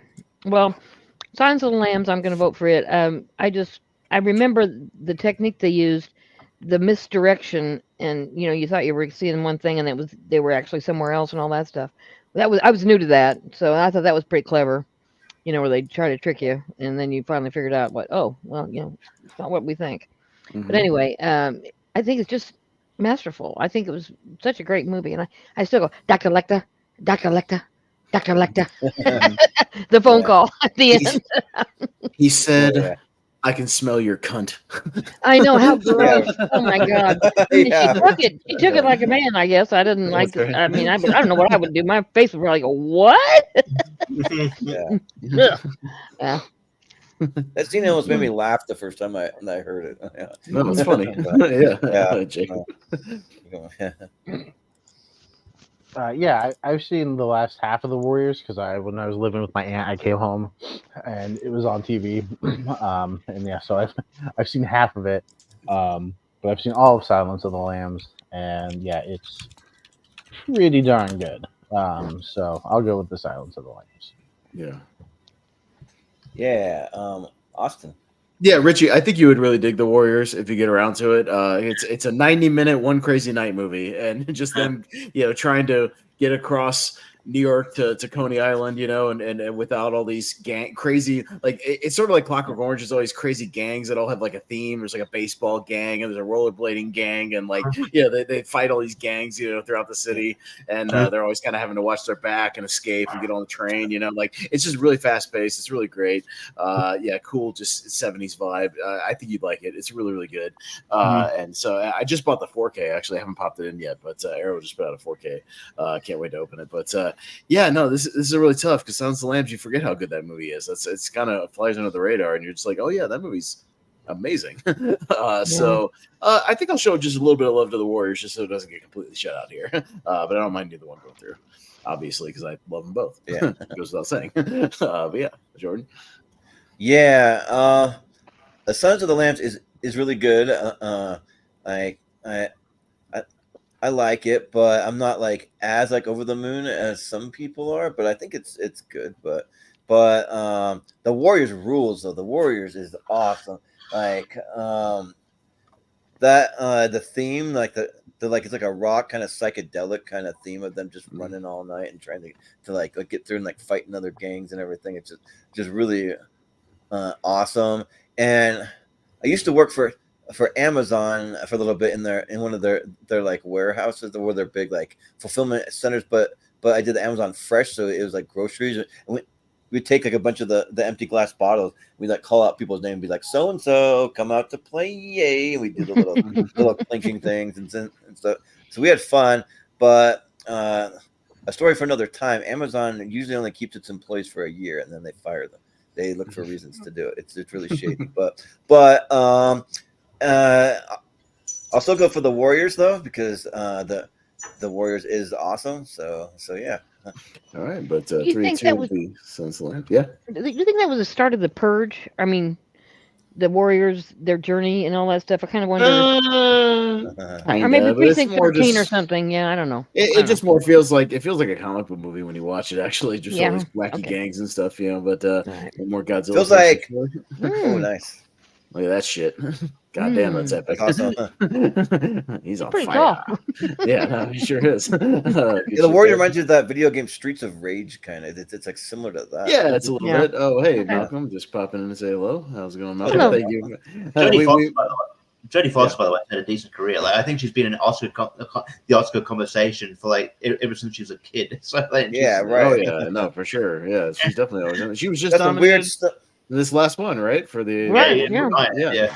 Still getting Got some nominated. weird sex scenes in the new True Detective though, where she's breathing all weird. American History X and Kill Bill Volume 1. You have a photo of yeah. that. Oh no, I'm not. Yeah, no, we don't talk about that. All right. Yeah, right. Maria. Speaking of that, no, Sorry. just kidding. Take a bite right then. That's okay. You know, American History X still kind of scares me. I mean, I don't know. Kill Bill's good. I'm gonna go with it because I just really, I don't like to think of it, how that went and everything. I mean, you know what I mean? It's kind of one of those movies where you know it's a movie, but still it seems really real. And it's Well, kind of frightening. it's a great movie, but it's uncomfortable to watch. I think is what you're trying to say. Exactly. Yeah, right. No, I Kill get Bill what you're saying. for me. Sorry. It's like Schindler's List. It's a masterpiece, but it's hard to watch. Yeah, No. I get it. Yeah. I get it. Of course. And Jacob, I swear, we'll get it. We'll get Yeah. Schindler's List to win one of these damn tournaments one of these days, eventually. Yeah, It is a great movie. It's just so Maybe hard. when we get to the 1993 ladder series, it has to win one of those, Yeah. right? Like naturally. Yeah. Right. yeah. If Jurassic Park didn't also come out that year. Well, I'm just saying it can win. It's got 3 chances. It's got to win one of them. It's got to win one of those. Yeah. Let's just rig it so they're not on the same. Exactly. Not saying right. Yeah. But yeah, much like Volume 2, I also haven't seen Volume 1. Oh, you didn't watch it while we were waiting? Oh, okay. No, I watched Fast Times at Ridgemont High instead. Oh, okay. I'm Gotcha. supposed to watch it. So Good choice. no, if I'm gonna watch a movie for the first time, it's not gonna be while I'm distracted doing Yeah. something else. Also, You'd rather watch Fast Times where you can just look up and see Jennifer Jason Leigh naked for half of the movie. Yeah. movie I've seen, And Phoebe a Cates, number you of can look times. over, oh, here's the pool scene with Phoebe Cates. That's nice. we're past Yeah. that. We're Yeah. we've got what about 7 minutes left. Okay. So we've seen it all. But you know, American History X is very good. But yeah, it's hard to watch. It's got some pretty rough moments. But I've seen it and I like it, so I'll give it my vote. Yeah. Austin. Yeah, American History X, maybe the last great Edward Furlong movie? Question mark? Yeah. Yeah. Yeah, I mean, it's not that Crow sequel he did. That's for damn sure. The Wicked Prayer or whatever Was the he hell in it's called. something recently? I thought he was maybe, but I can't remember. I mean, he's kind of, sort of in Terminator Dark Fate as like a, Whoa, yeah, that. you know, de-aged Eddie Furlong, but not really. Yeah. But yeah, this is great stuff. Yeah, you know, American History, obviously, yeah, uncomfortable, but hell of a performance from Ed Norton and really, really, you know, prominent subject matter.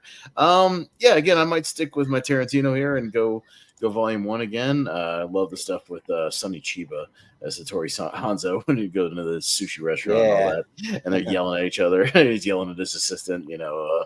But it's good shit. I love that movie, so I'll go Kill Bill. Jordan. Yeah, Edward Furlong's been in a lot of like just like straight to like streaming or like Blu-ray or whatever. He does a lot of like streaming horror movies. He probably has stuff on Tubi, Richie. You know, you could probably find some Edward Furlong movies on Yeah. Tubi. I'm sure. Yeah. Some I'm stuff. not gonna lie. I'm surprised the dude's still alive. To be fair, I think he got cleaned up recently. He's been doing like conventions and stuff. So I think he's been doing like conventions and whatnot. I think he's getting cleaned up. So hopefully.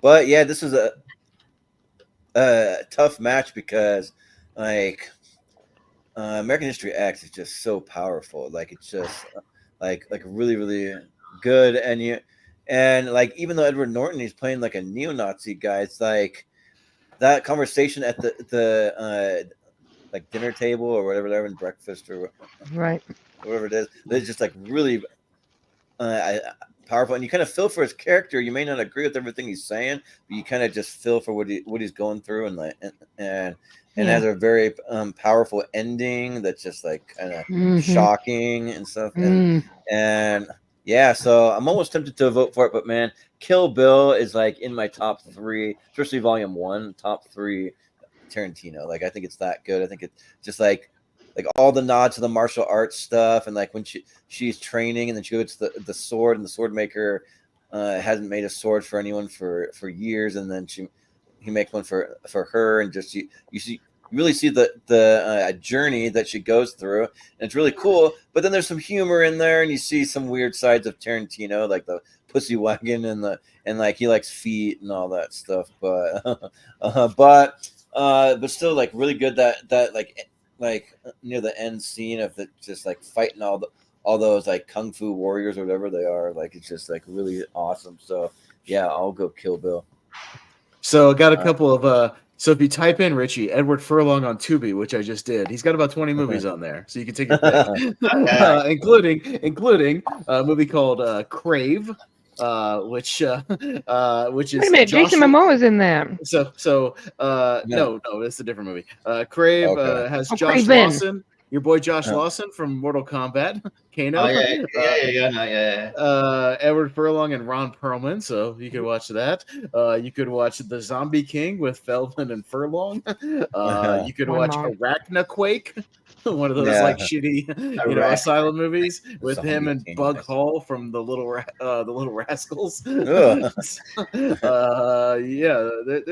some choices on here you could do for that show for sure. I really messed that up. It's Braven is the guy's name. Never mind. I really messed that up. Sorry about that. No, it's all good. Anyways, Reggie, go ahead. Yeah, I feel like American History X is great. But yeah, it's hard to watch. But yeah, I think some people modern day have watched it and missed the point of it. And be like, yeah, Nazis. No. No. Yeah. No, like watch the last bit of it. He kind of like, no, that's enough. But yeah, Kill Bill Volume 1 it's great. Yeah, I love Sonny Chiba, R.I.P. In it, and Lucy Liu in it is really great as well. She got to do Titter. It's fucking great. So I'll go Kill Bill, but American History X is really good. All right, Kill Bill. Moving on. Here's another Godzilla poster for you. It's Godzilla 2000. That poster's fucking awesome. Also, Godzilla posters are great. So, anyways, all right, going down to Candyman and Volcano. Yay! Oh my god, I hate Volcano. I'm sorry. Oh, come on. I don't hate it. It's Tommy Lee Jones and Anne Heche, and you're like, are you serious that these two would ever even talk to each other? I mean, I don't know. Malcolm, we did the wrong Volcano poster. You're supposed to do the Coast is Toast. Yeah, the Coast is Toast. What the hell, Malcolm? One of the great taglines of all time. Anyways, Jacob. Besides, Well, get ready to take a shot. Oh, okay. I don't have my alcohol with me. Sorry. Yeah. Tonight. So I own one of these movies, and I will get to it soon. And that movie is Candyman. So I'm gonna do Candyman. Sure. All right. Because the Candyman can. that's the guy with his one eye goes a different way, right? Or something. Something's wrong. No, he's got a hook hand. No. Yeah. The actor. Never mind. No, that's Forrest. You're thinking of Forrest Whitaker. No, this is Forrest Whitaker. Yeah. I'll think of it. No, yeah, and yeah, Candyman is one I've come to really, really love and go back to a lot. I think the score for that movie is amazing from Philip Glass. Like I listen to it all the time, just in the car and stuff. And yeah, Tony Todd is so. Just every time he speaks, he just commands everything in that movie. He's fantastic. It's a classy horror movie, really good stuff. And yeah, like you say, Jordan, sometimes there's the the racial commentary in there, but it doesn't beat you over the head with it. It's there if you want to go with it. Yeah, and, and otherwise you can just enjoy it as a crazy horror killer movie as well, just on the surface. But it's there if you want to. And yeah, I love Volcano. I mean, you guys know how much I dig it, and I just think it's so much fun. Just a really fun disaster movie. I just watch it a lot. So this is close. Maybe because Volcano made it far enough in our poster thing. I'll vote for Candyman this time. Yeah, Volcano might be more of falling like guilty pleasure territory for me. Like I like it, but I mean. But Candyman, I don't feel guilty at all for liking that movie. That movie rules. That movie is awesome. Yeah, Tony Todd is just so good. And yeah, the score is just, man, it is just blows you away. Like it's one of my favorite scores of any movie ever made. Like it's just that good. And yeah, just the whole lore and the character, like it's 5 times, right? Is that how many you don't want to say it or something? Or I can't remember how many times. Candyman. Oh shit! Ooh, let's see what happens. Oh god damn it! Oh, what happened? Yeah. Oh shit! Yeah, something happened. Anyways, oh there he is. He's back. He appeared behind him. Yeah. But that is who I mean. Tony Todd. That's his name. Yeah. But kind of like you say though. It's kind of like an eye thing going on. Okay. I found it, Malcolm. There it is. There you go. Yeah. But kind of like you say, Austin, like I really like movies that have a social commentary when they don't beat you over the head with it. Barbie, like no, like that one does. This one doesn't though. This one just kind of subtly that's there, and I appreciate it. So yeah, I can't remember who directed Candyman, but they did a great job. But yeah. So God, I'm blanking on it, but I'll look it up. Yeah. But I'll go Candyman. Yeah. It's like God, I can't remember. I'll look it up. Yeah, but Richie. Yeah, I love Candyman. I think Tony Todd is a almost unheralded like horror icon. Bernard Rose, by the way. But okay. Yeah. He's not just a Candyman, but like he's obviously a great presence in the Final Destination. He's basically the main through line in Final Destination movies. Yeah, but like Candyman's great, and yeah, Volcano's great as well. Great putting your brain off like 90s action film. It actually helped me in that movie grid sort of game that I play, because when you have to get obscure answers, because it's also an early Don Cheadle role, or early-ish Don Cheadle. Oh yeah, that's right. But yeah, so this is tough, but I'll go the consensus. I'll go Candyman because it doesn't show up here a lot. So. Yeah, Tony Todd recently did Venom in the Spider-Man 2 video game. That. Yeah, he's always a great voice. Always a great menacing voice. Oh yeah, great voice. Yeah. Maria? If I had more time for video games, I would play that. I made it through. I was thinking of him. Go ahead. I'm sorry. I was just gonna say that I made it through most of Miles Morales, but I didn't get to Spider-Man 2 yet. But well, I was thinking of him in The Rock. That's where I remember him from. I just asked about that the other night on ASAP. Oh, really? No kidding. Yeah, I sure did. That's a good, such a great movie. Remember Richie? Yeah. Yeah. Tony Todd's on The Rock. Anyways. Oh yeah. Anyway, oh yeah. I'll vote for that or something. No. It was my first question was what action movie features supporting performances from Michael Biehn, Tony Todd, and who was the other one? I don't know. Want you to stand down? I will not stand down. You have to stand down. I will not. Okay. Everybody gets it. Well, leave it to Austin to ask the Michael Biehn questions. I know he's of course. I love Michael Biehn. Yeah. I think I'd vote for Candyman. I mean, it's not that I dislike Tommy Lee Jones, but I mean, he's such a curmudgeon, and the idea of him as romantic anything makes me want to vomit. But Dante's Peak came out at the same time around that, and yeah, I think that's a superior movie to that one. But whatever. Okay, that's it. Candyman. Here's the fun fact. Keith David is in both Volcano and Armageddon. He's in 2 disaster movies back to back. I've almost asked about that before too. He plays a firefighter or a cop in Volcano. Anyways, I always wondered why don't they have any candy in the Candyman? I don't get that. The guy in the remake and the newer one gives candy out. The one they focus on in that movie. Is that yeah? In the flashbacks. Back to the Future Part 3, which you just saw the other night, and Wind Talkers, the Nick Cage John Woo movie.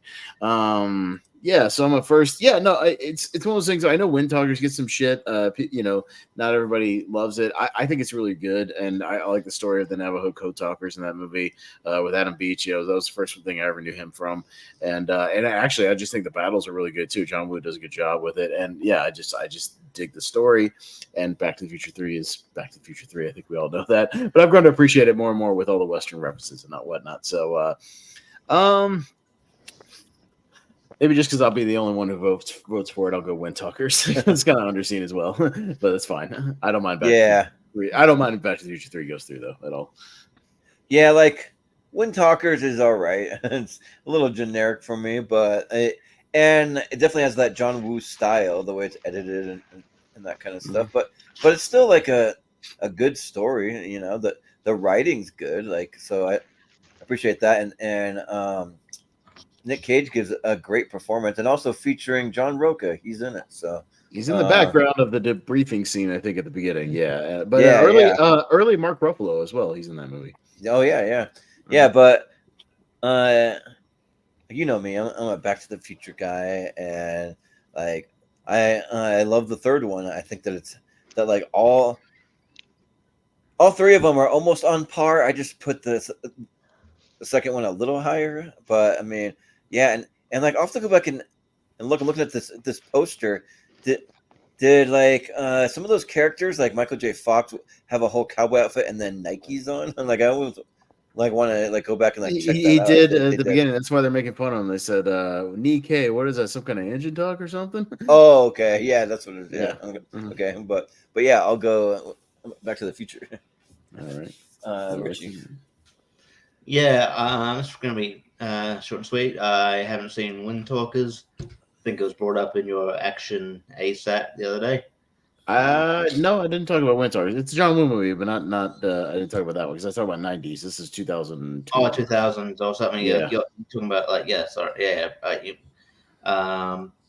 yeah, I guess because I was talking about John Woo, that would maybe my brain thought something. But I haven't seen Wind Talkers. Might get around to it, but yeah. So I'll go Back to the Future 3. You can watch it on Tubi. Maria. There you go. Yeah. I think that I think you misunderstand the group here. Wind Talkers is great. I like Wind Talkers a lot. I don't like Back to the Future 3. I'm sorry. I love overall trilogy. I get it, but that's not my favorite of the movies. It's the fact that I don't like it the most. One is good. Two is great. I mean, one is great. Two is good, and then forget that. But Wind Talkers is really good. The idea of the understanding the Navajo thing and everything, it's really cool. So yeah, I'll vote for Wind Talkers. Okay. Yeah, Jacob, what do you say? Yeah, Back to the Future 3 coming up again. Times lately. Yeah. And yeah, I think it's kind of underrated when it comes to the trilogy. People love the first two, but I think the third one is a great end to the trilogy.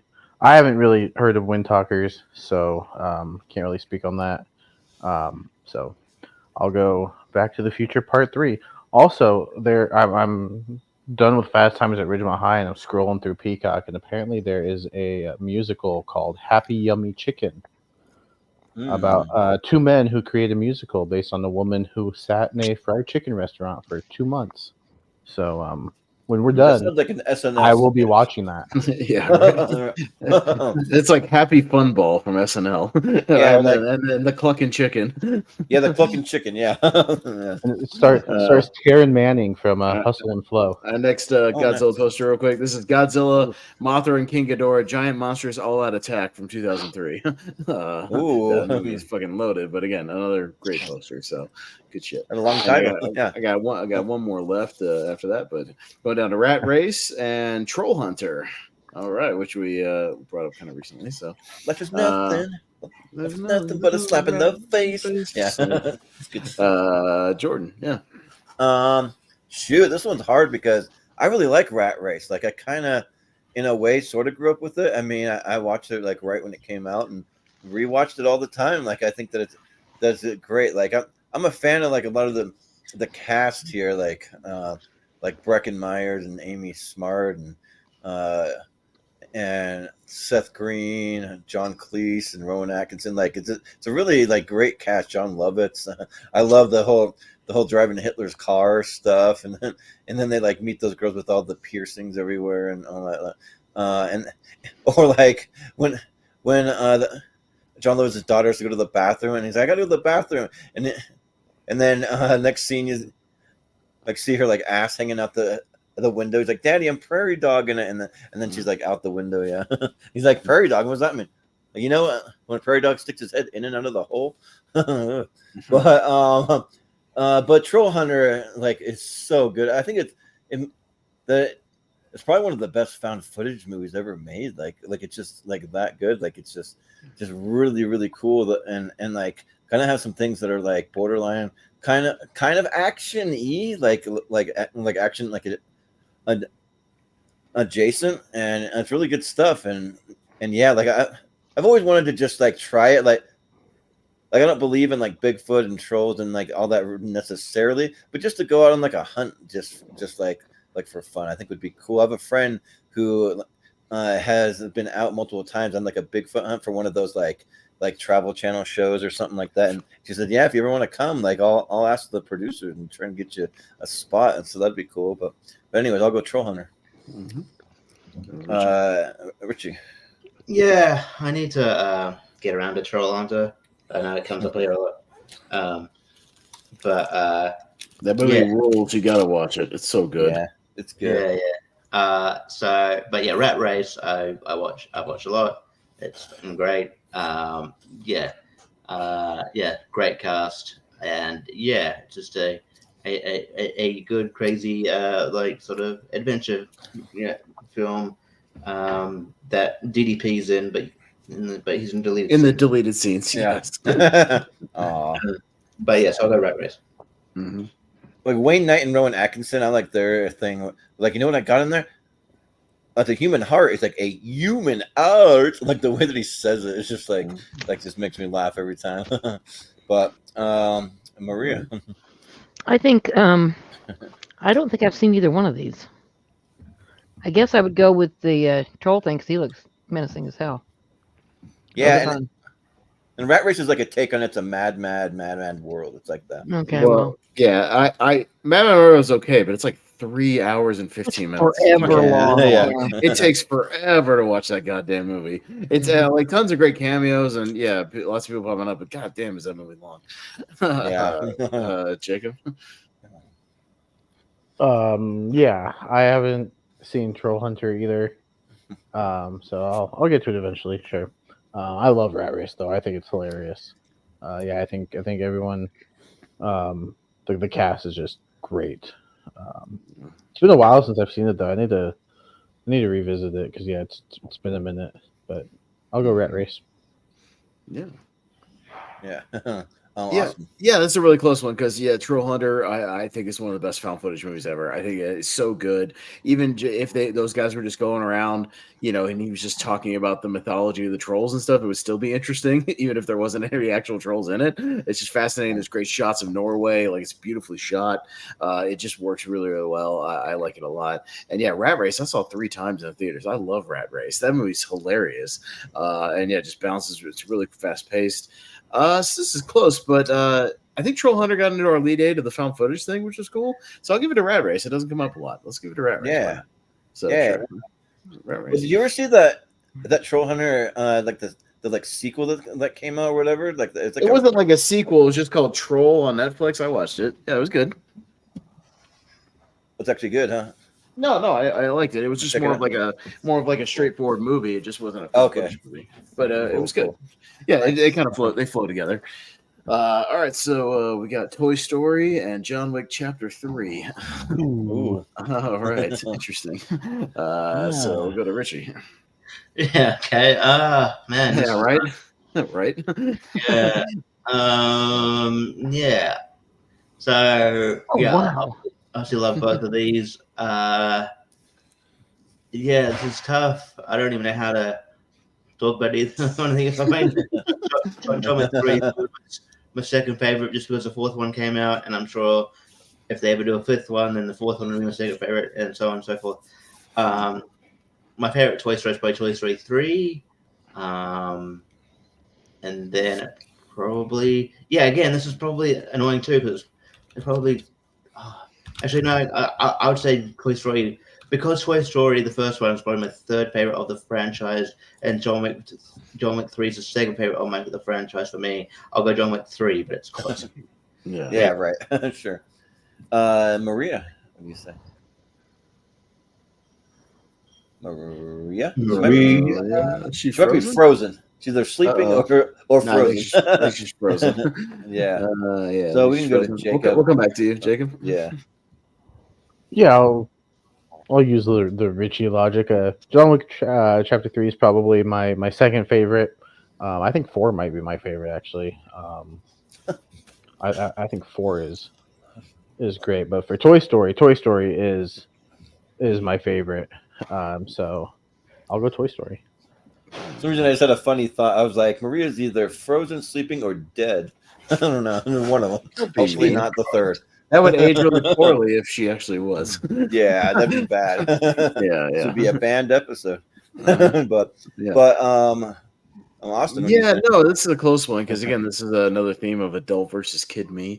But yeah, I had to throw at least Toy Story 1 and spoiler Toy Story 2 in my after the 128 because I love the whole trilogy. And yeah, John Wick Chapter 3, man, that movie just from the get-go is just nonstop 100 miles an hour. Starts out on the run, and Mark Dacascos is awesome in that movie, and the dogs with Halle Berry are great. So yeah, man, that movie just kicks. So I'll go John Wick Chapter 3. Why not? Yeah. The first Toy Story is a lot of fun. Like, I think that it's great. I love the Army Men sequence. I love the Pizza Planet stuff. Ooh, we have been chosen, and the claw. And then the Sid stuff is like at the end when they just start talking. That was always one of my fantasies as a kid. I remember after seeing this, I was like, come on, I'd talk to my toys and be like, I know you're alive, say something, come on, do it. But it's my weird fantasy. But John Wick Chapter 3 is just so awesome. The Mark Dacascos stuff, and then he's on a horse for part of it. This is cool. And then Angelica Houston, she gets her hand or fingers or something cut off. And then that fight at the end where just nonstop, relentless. They're just they should be dead, and they just find a way to keep going, and it's crazy. So yeah, I'll go John Wick 3. Maria, you okay? You with us? I'm fine. I had a moment there. I started to fall asleep. I apologize. She was sleeping. Okay. You weren't sleeping. Okay, we were just joking, but you were. Okay. I kind of was checking out for a second. Okay. I thought of it for a second. when it first came out, but yeah, John Wick. I have to go with John Wick, even though I love Toy Story. Okay. We're almost done with this round. We're almost in speed round. I promise. Apologies. No, it's all good. We started late, so it's all right. Yeah, I get it. Last Godzilla poster. I love this old one because nothing that shows on this poster happens in the movie. This is the original Godzilla versus Megalon poster with the World Trade Center. They are either in New York or go to the World Trade Center in that movie. It all just takes place in Japan. So I don't know why they had a poster like this because that does not happen. So maybe it's one of those weird, just Americanized versions of it. I know, but I don't know why you'd have that in the poster and then you don't have that in the movie. They're trying to make a point about us or something. Who knows? They did it for Spider-Man Homecoming. They took Spider-Man and put him on these locations in China that have nothing to do with the movie. Yeah. So we got Jackie Brown and MI3. Maria. 3 is Philip Seymour Hoffman. Yes. Villain? Yep. Okay. Correct. Yeah. Yeah, okay. Jackie Brown's good, but I'd go with MI3. Yeah. Yeah. I love me some Tommy Cruise. Tommy Cruise spreading his little hair out. Sure. Jacob. Yeah, I finally got to the Mission Impossible franchise last year before Dead Reckoning came out. Kind of watched them all leading up to that, and I was pleasantly surprised with 3 because all all I've heard about was like number 4 on how it just like ramps up the action and stuff. But yeah, I think Philip Seymour Hoffman as the villain is just absolutely incredible. So I'll go with MI3. Yeah. Austin. Yeah, no, Jackie Brown, again, I've always said is very underrated Tarantino, very pulpy. Love Robert Forster in this movie. I think he's just given an awesome performance. I think even Sam Jackson's given one of his more underrated performances as well. You even get a brief appearance from Tiny Lister and Chris Tucker from Friday in there. And they're in there for a fun fact because Tarantino's favorite movie of 1995 was Friday. So he was able to get both Chris Tucker and Tiny Lister into bit parts of Jackie Brown. It's kind of the scenes at the apartment. Yeah, I think he tried to get Ice Cube as well, but Ice Cube was busy. So yeah, interesting stuff there. But yeah, I've always been a champion at MI3 as well. I think Richie, me and him are on the same page as well. It's one of the better ones of the series, and this movie's just so good. It's really where it kind of kicked off. It's almost like the Fast Five of the franchise, where they just found their stride and just really hit it here. So I'll go MI3. Good reference. I love that movie. Right? Yeah. Yeah, I mean, Mission Impossible 3, it's good. I mean, I still have it ranked pretty low as far as Mission Impossible movies go, but that's not saying much because they're all good. Like every single one of them's good.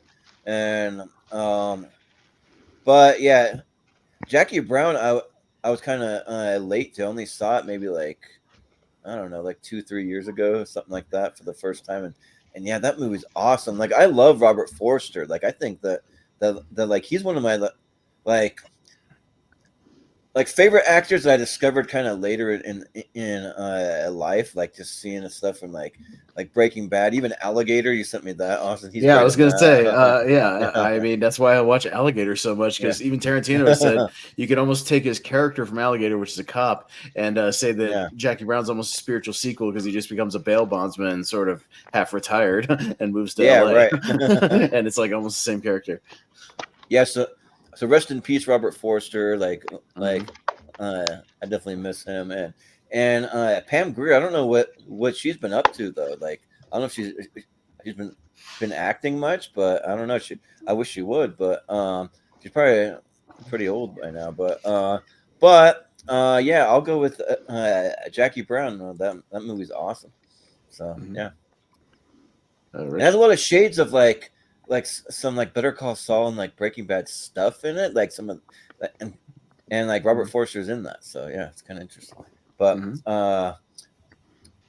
Richie, what do you say? I always champion MI3. I think it's one of the better movies of the franchise. I think it sort of gets underrated because, and I get it, but I think flips him off as one of the better villains in the franchise. I think Michelle Monaghan's good as well. And Jackie Brown is great as well. Underrated Tarantino.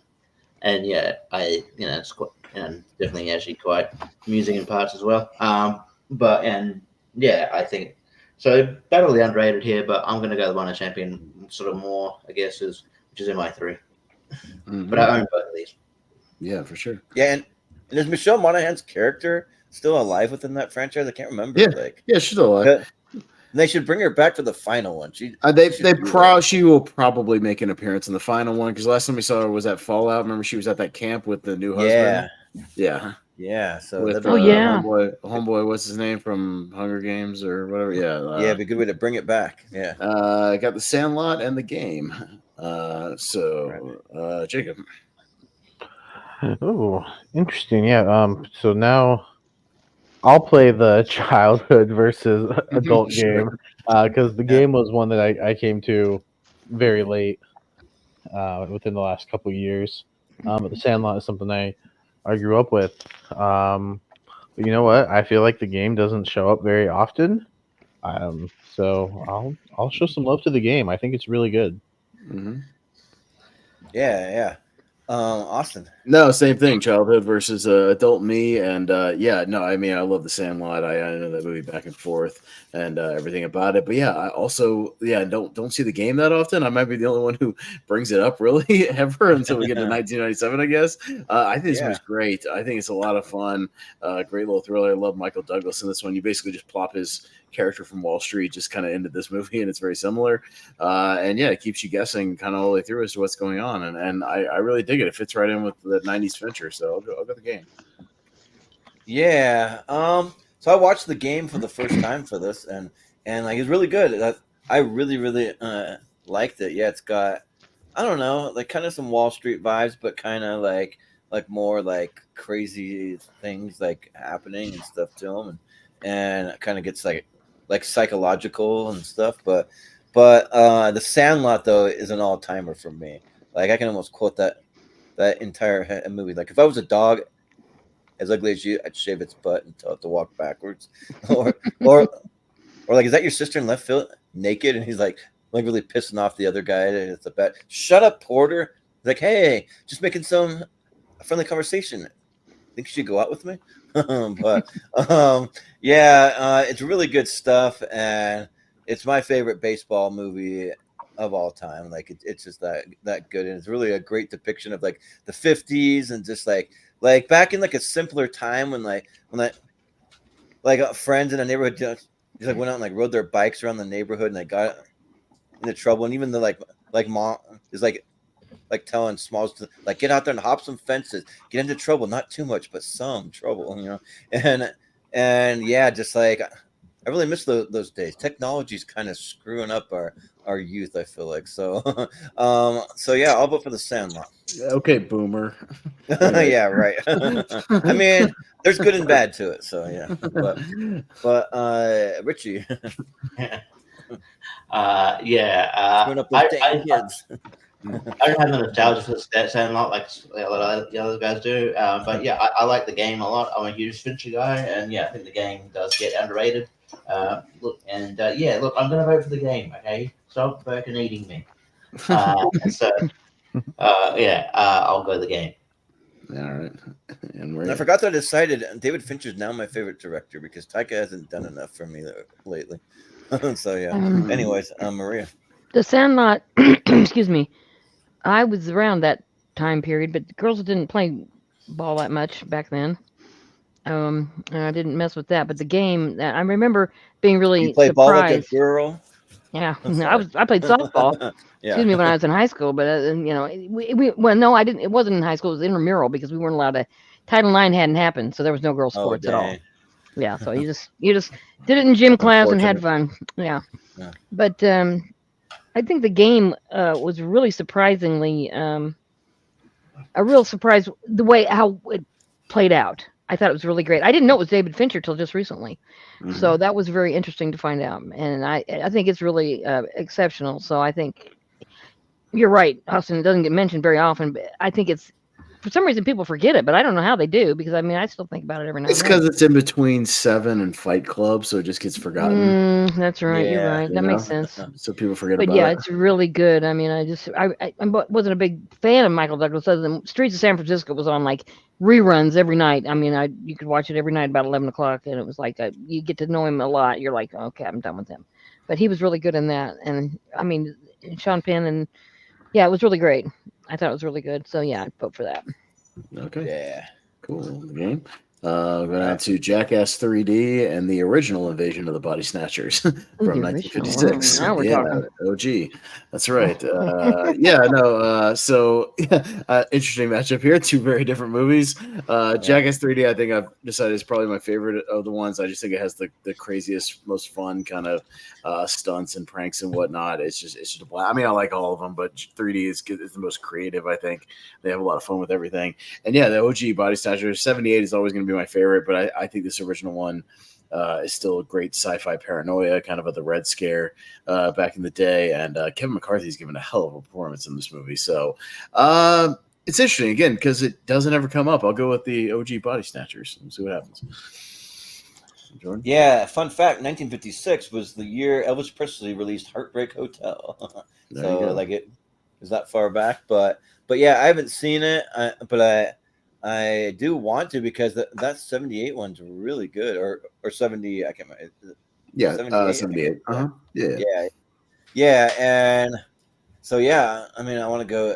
I check out the OG one, but I haven't seen it. But yeah, I'm a big Jackass fan. Like I love all this stuff. I love Johnny Knoxville. I think that like he's the perfect guy to kind of kind of tie together this whole crew because like he can act pretty well. He's pretty entertaining on screen, and then you bring these other guys that some of them are like entertaining on their own, but I mean even the ones that are a little less like with the crew together, they're a lot of fun. Like when they all get together like that and they're just doing crazy off the wall things like that.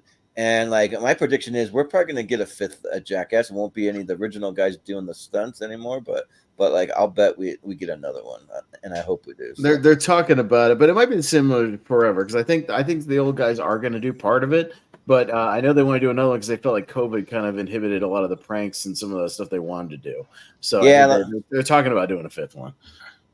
Well, maybe they'll do some of the simpler ones, like a scorpion biting your nose, or like that kind of easier stuff. Well, do the pranky stuff and let the newer guys do the hard stuff. Yeah, where you're not breaking your neck or anything. Yeah. But Richie, what do you say? Yeah. Yeah, I'll try and get it now. She's been paying out. It's wrestle time. Yeah. Like I haven't seen the original Invasion of the Body Snatchers. I'll get around to it. Jackass 3D is probably my favorite as well because it has it features one of my favorite gags in the series, which I laughed so hard at. Like one of the biggest laughs I had in the theater was the midget scene where there's a midget fight and then the police come in and they're midgets and then the paramedics come in everywhere and the midget paramedics and the midget cops and it's so funny. People are just so confused. Yeah. I laughed so hard. So yeah, just for that alone, I'm going to go Jackass 3D. All right. One of those had to have been Brad Williams. Come on, like I want to play Where's Waldo and I hope he's there. But anyways, Maria. I think I'd go with the original Body Snatchers. I mean, that stuff was all the stuff back then. I remembered so much of it, the 40-foot woman and all that stuff. They'd have those on. Yeah. I don't even know why they had them on TV. I mean, I still don't understand that. But we watched them all the time. Remake of the 40-foot woman, from what I really heard. So yeah. Oh, the remake. She was misunderstood, but boy, she had some growing underwear. Because I mean, that underwear just did a great freaking tent by the time it got done. You know, it's crazy. But yeah, I think I mean, Jackass is funny, but sometimes it's like, ugh. Who was the kid? Which one of those guys was the one that had his father all the time, like catch him on the toilet and ask him questions? Bam. Oh, that's Bam. Yeah. Okay, that's the guy's name. Okay, I forgot his name. Maybe he'll get sober and come back to the next one. I don't know. Well, I don't know. All right, but I don't know if you'll actually. They're lucky they haven't gotten killed or anything. They have beef, but anyways. Yeah. Jacob? I'd go with the Body Snatchers. Yeah. Mm-hmm. Yeah, I've seen the remake of the Body Snatchers, but I haven't seen the OG yet.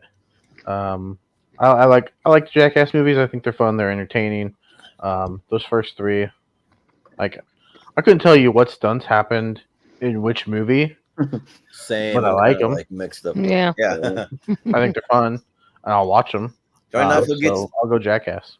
Gets hit by a bull. And every single one. That's right. Yeah, every single one. One other thing that's great about the OG Body Snatchers, Jacob and Richie, 80 minutes. Yeah. 80 minutes, man. You're fucking in and out. It's great. Maybe the one with the 4-way bull teeter-totter. Yes. For Jackass 3, yeah. I think, right? Maybe. It might be the second one. I can't remember. By the way, I don't know if you see Immaculate, 89 minutes. Nice. Oh, yeah, no, see it tomorrow. Love Lies Bleeding was like 88 minutes. That was great too. Anyways, Abbott and Sylvie, Frankenstein, and Alien. That is so freaking funny. I think we're down to like our last three. So if we fly through this, we can get done. I know it's late for me. I'm getting tired. Yeah. but we'll fly through it. We'll fly. Jordan. Yeah, I'll make it quick. I've seen Abbott and Costello, and I think it's great. I think it's like one of the better monster movies, but Alien is an all-timer. Like, it's one of the greatest horror movies, sci-fi movies. It's got like the best female action star in there with Ripley. So, and there's some like twists and turns, and like I always love when a good like there's something hiding in the ship or hiding someone, you don't know where it's gonna pop out of. So yeah, I'll go Alien. Richie. Yeah, I don't mind. I'm Costello Meet Frankenstein. It's a lot of fun. But yeah, Alien is, like you said, it's an all timer. I prefer Aliens, but Alien is still really good. So yeah, I'll go Alien. Yeah. Those aliens, they hide in where the wiring or something is. You don't even notice them, and then all of a sudden they move their head. You're like, oh shit, you know. Yeah. Yeah. They're really good. I'm going to give some love to Abbott and Costello because that is such a good bunch of, you know, I watched all those movies. They were on Saturdays, of course, and this one is particularly funny and really funny. So I'm going to vote for it to give it some love. But my heart belongs to Alien, but I'm going to go for it. Yeah, I always remember when we went to Universal Studios and in the men's bathroom when I was peeing, that poster was right above me. Really? Yeah. But Jacob. Yeah, I just got to Abbott and Costello Meet Frankenstein earlier this year, and yeah, it's hilarious. I think it was great. So you know what? I'm also gonna show it some love because you know, classic movies deserve some love too. Alien is fantastic, but I was just blown away by how much I loved Abbott and Costello Meet Frankenstein. I didn't expect to like it as much as I did. It was really, really good. Yeah. Austin. Well, you guys know me and Aliens, but yeah, I had to give Aliens some love here in the After 128 because it's still a masterpiece of a horror movie, still great. It is, So it's no disrespect to it. I just watch Aliens more. And yeah, Abbott and Costello Meet Frankenstein. Ever since I saw it for the first time, probably about 10 years ago, I almost watch it like every Halloween now too. Like I think it's great. Yeah, just classic, you know, buddy comedy with those two guys. Three Stooges are always been my favorite as far as the old comedy teams, but I like Abbott and Costello a lot. And yeah, you mix them with the Universal monsters and with a lot of the original actors. What's not to love? It's great. You know, just all of them running around and you get to see everybody. So you know what? Let's give it to Abbott and Costello. Have a little fun. Why not? Sure. Yeah, there you go. All right. There you go. Going down to Liar Liar and Accepted. Comedy matchup here. Liar Liar. Okay. Liar Liar. Yeah, little courtroom thing. stuff. Yeah, Who's in Accepted? I don't think I know that one. Accepted is Justin Long, Jonah Hill, Lewis Black, Okay. where he makes the fake college. Yeah, the fake college. Yeah, I forgot about that one. Okay. Ask me about my Institute of Technology. Yeah. Yeah, okay. The shit brown sweaters. Yeah. Anyways, Yeah. I forgot about that, yeah. Yeah. Just a heads up, I might have to like bounce out before we finish because I didn't realize we're gonna. It's like that's fine because it's my sister's birthday, so I probably should have to, you know, kind of family. Yeah. Boring. You know, you had a birthday last year. You know what I mean? Like, you got yourself. Yeah, we're going to celebrate every year. Accepted. I came to like it. The concept of bananas is fucking perfect as shit. But anyway, but yeah, early Jonah Hill here. And yeah, Justin Long. It's still funny. But Your Liar Liar is one of my favorite comedies of all time. I think it's Jim Carrey is funniest. I think he can tell you something a lot of fun. And another movie with a great blooper reel. So I'll go with Liar Liar. All right. Yeah. Maria. I think I think Liar Liar is pretty funny. I'm not a big fan of Jim Carrey as far as dramatic roles. But I do like him in that. I think that was really, really good. And the outtakes at the end where she goes, you know, overactor. Yeah. You know, it was funny as hell. I mean, not to get the whole movie is funny, but I mean, you know, that part really sticks with me. And I don't remember. I remember some of it Accepted, but it didn't stick with me like that other one did. So I'm gonna go for Liar Liar. Yeah. Jacob. Yeah, I like Accepted, but I love Liar Liar. Well, it seems like we've been talking about Liar Liar a lot lately, and for good reason because it's absolutely hilarious, and I think it's great. So I'll go with Liar Liar. All right. Yeah. Austin. Yeah, I wouldn't mind either one of these going through, but yeah, I've always been a big fan of Accepted. I don't know, that movie crept up on me as like one of my favorite comedies, and it was on Netflix for a long time. I used to put it on a lot just because I think it's a nice little kind of comfort comedy, you know, and that's the one where I first really noticed Justin Long is like kind of a leading guy, and he's really great, and yeah, early Jonah Hill's fun. So you know what, I like Accepted. I'll give it to you just for this one and see what happens. Jordan? Yeah, I mean, I appreciate Accepted. I'm also a big Justin Long fan. I listen to his podcast once in a while. That's pretty good stuff. And yeah, it's an early Jonah Hill, probably at his, like the heaviest I've seen him in a movie. But I think War Dogs is his heaviest. Yeah, he really looked it really could good. be. Yeah. He's massive in that movie. yeah. But he lost some weight, so good for him. That's awesome. But and then Lewis Black, like he's one of my favorite comedians. I love Lewis Black, like he's so good. He's so And yeah, like just getting angry, so angry, pissed off. Yeah. So perfect choice for anger and what's it called? That Pixar. Inside Out. Yeah. So, but I mean, Liar Liar is just like an all timer comedy. I think it's so good. Like if you're talking like the top like 50 comedies of all time, Liar Liar's in that conversation for me, so I'll go Liar Liar. All right, Liar Liar, and we'll go down to Miracle Mile, and we still got a couple left, so sorry, we'll blow through these. Yeah, so if you, I know we're taking long, we're very long, but whenever you got a jet, Richie, I know you got to go soon, and you can just let us know. I'll do this one. I'll do this one. Okay, gotcha. Miracle Mile and Godfather Part 2. Maria. Well, that's a cool Godfather Part 2, please, yes. Mm-hmm. That's got to be the one. That's one I'd pick. Okay. Yeah, that's really good. Chicken. Yeah, haven't seen Miracle Mile. Godfather Part 2 is great. It's absolutely fantastic. So I'll go with that. Yeah. Austin. I mean Godfather Part 2, I just saw it again in theaters like about 2 weeks ago or something. Yeah, and it's creeping up on me. It's pretty damn great. It's the best it's ever played for me. I don't know if it'll ever top the original one, but it's still amazing.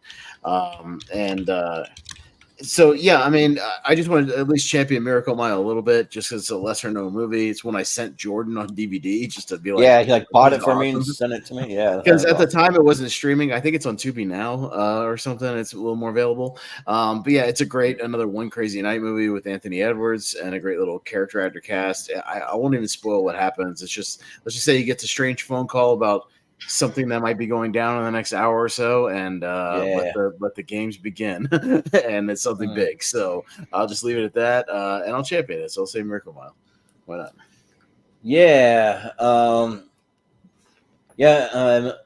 Miracle Mile is awesome, and like, you know me, I think the Godfather movies are good, but not, and I don't like have them as all timers for me, but Miracle Mile, I think it is great. And yeah, Anthony Edwards, like he's really awesome. I mean, from ER, that'd be the main like place people know him for, from ER, and he was on like a TNT show called Falling Skies. That was pretty good, like a little sci-fi series. But and then you have Denise Crosby from Star Trek: Next Generation, who I've met at a Comic-Con. She's pretty cool. And like what happened, I'm not going to spoil it either, but it's pretty wild and pretty like just like mind blowing. So I'll go Miracle Mile. Richie. Yeah, I mean, pretty easy for me. I'll check out Miracle Mile, but I haven't seen it. I had heard of it prior to this, so I'll get around to it. Yeah, but Godfather Part 2 is a near perfect movie, or basically a perfect movie, to be honest. And I like it better than the first one, which is saying a lot. So I'll go Godfather Part 2. Right. Yeah. Well, Richie, do you want to plug anything before you gotta go? I mean, me and Jacob and I are in the ASAT tournament, taking on Kicking Them Bus. I think we're working out scheduling like now. I don't know if we worked it out, but that's they'll be on before we know it soon. So check that out. I've also got a match with Dan Skip Allen on Full Metal coming up soonish as well. Nice. Whenever Malcolm gets through that tournament. And you can just find me Lonely Mark doing a draft. That's coming. Yeah, that's going to work. Doing a sort of eras draft, I guess. 80s, 90s, and 2000. Yeah, so that would be kind of cool. And but no, I'm looking. I'll look back on and see what you've selected for your best of the one after the 128. All right, man. Yeah. Just tune back in for the winner if you want to see some extra deep fakes, all of that. So All right, check it out later. Yeah. no worries, man. I'll talk to you later. All right. All right. See ya. All right, dropping like flies. All right. Yep. So hopefully this doesn't end up as like a 3-person thing like it did. It's done a couple times. We'll see if we have some ties. I don't know. Yeah, Paths of Glory and 10 Cloverfield Lane. Jacob? Haven't seen Paths of Glory. I've heard good things, and I'm sure I'll get to it soon. But 10 Cloverfield Lane is really good. I like John Goodman's performance here. I think he's really, really solid. So I'll go with 10 Cloverfield Lane. Yeah. Yeah. Austin. Paths of Glory you can also watch on Tubi. They have a lot of good stuff. Anyways, yeah, Paths of Glory, great Kubrick. Short Kubrick, too, only like 90 minutes. And still holds up. Great war themes and, themes of, existential dread and whatnot. Good stuff. And yeah, I did 10 Cloverfield Lane. Perfect kind of spin off of Cloverfield, but I'll go Paths of Glory. Yeah, so I intended to watch Paths of Glory, but then things just got busy and crazy, and I just didn't quite have enough time. So I got to put it on my watch list because I want to see it. But 10 Cloverfield Lane's awesome. I remember that like when it dropped, it kind of just dropped out of nowhere with like barely any trailer, because even working in a theater when it dropped, like we didn't even know that it was coming. Even like the managers, they're like, "Oh, we just got this movie, okay." And so the whole entire like staff pretty much of our theater went to go see it at the same time, and so that was fun. John Goodman's really, really good. I've been enjoying him a lot in The Righteous Gemstones, but he's good in like everything. So I'll go 10 Cloverfield Lane. Maria, she might be asleep again. Maria, no, I'm not asleep. Maria. Just checking. I'm trying to read this thing for tomorrow. Okay. 10 Cloverfield Lane is really, really good. I mean, I was like freaked out by, that's John Goodman's in that, right? Am I got the right one? Yep. We don't know what's going on until almost the end. That is really, really good. I haven't seen the Bombshell one though, so I kind of skewed that for you. But I'm going to vote for Paths 10. of Glory. Yeah. Is that what it says? Oh, it just Yeah, says the top. That's a little okay. Yeah. So I'm voting for 10 Cloverfield. Thank you. All right. Gotcha. Yeah. I do. Airborne and Toy Story 2, I believe, is our final matchup over here.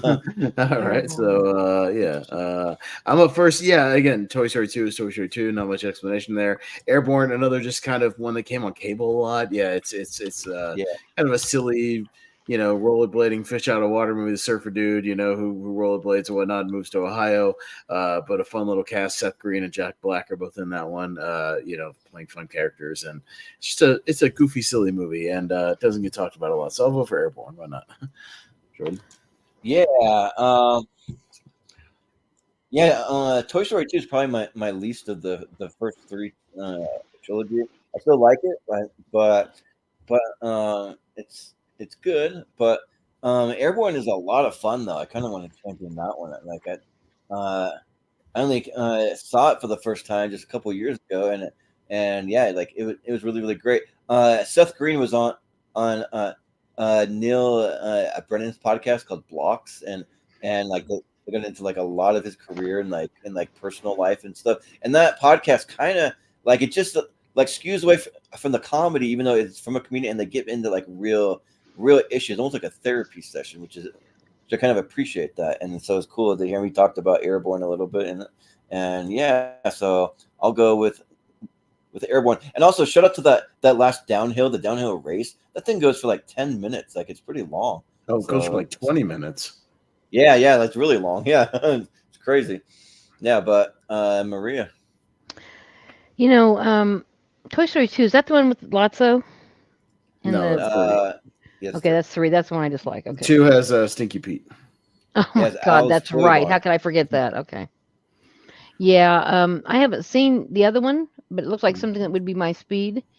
I just wish I had because I really don't want to vote for Toy Story, but I will because I Sure. know it and I don't know the other. And that wouldn't be fair.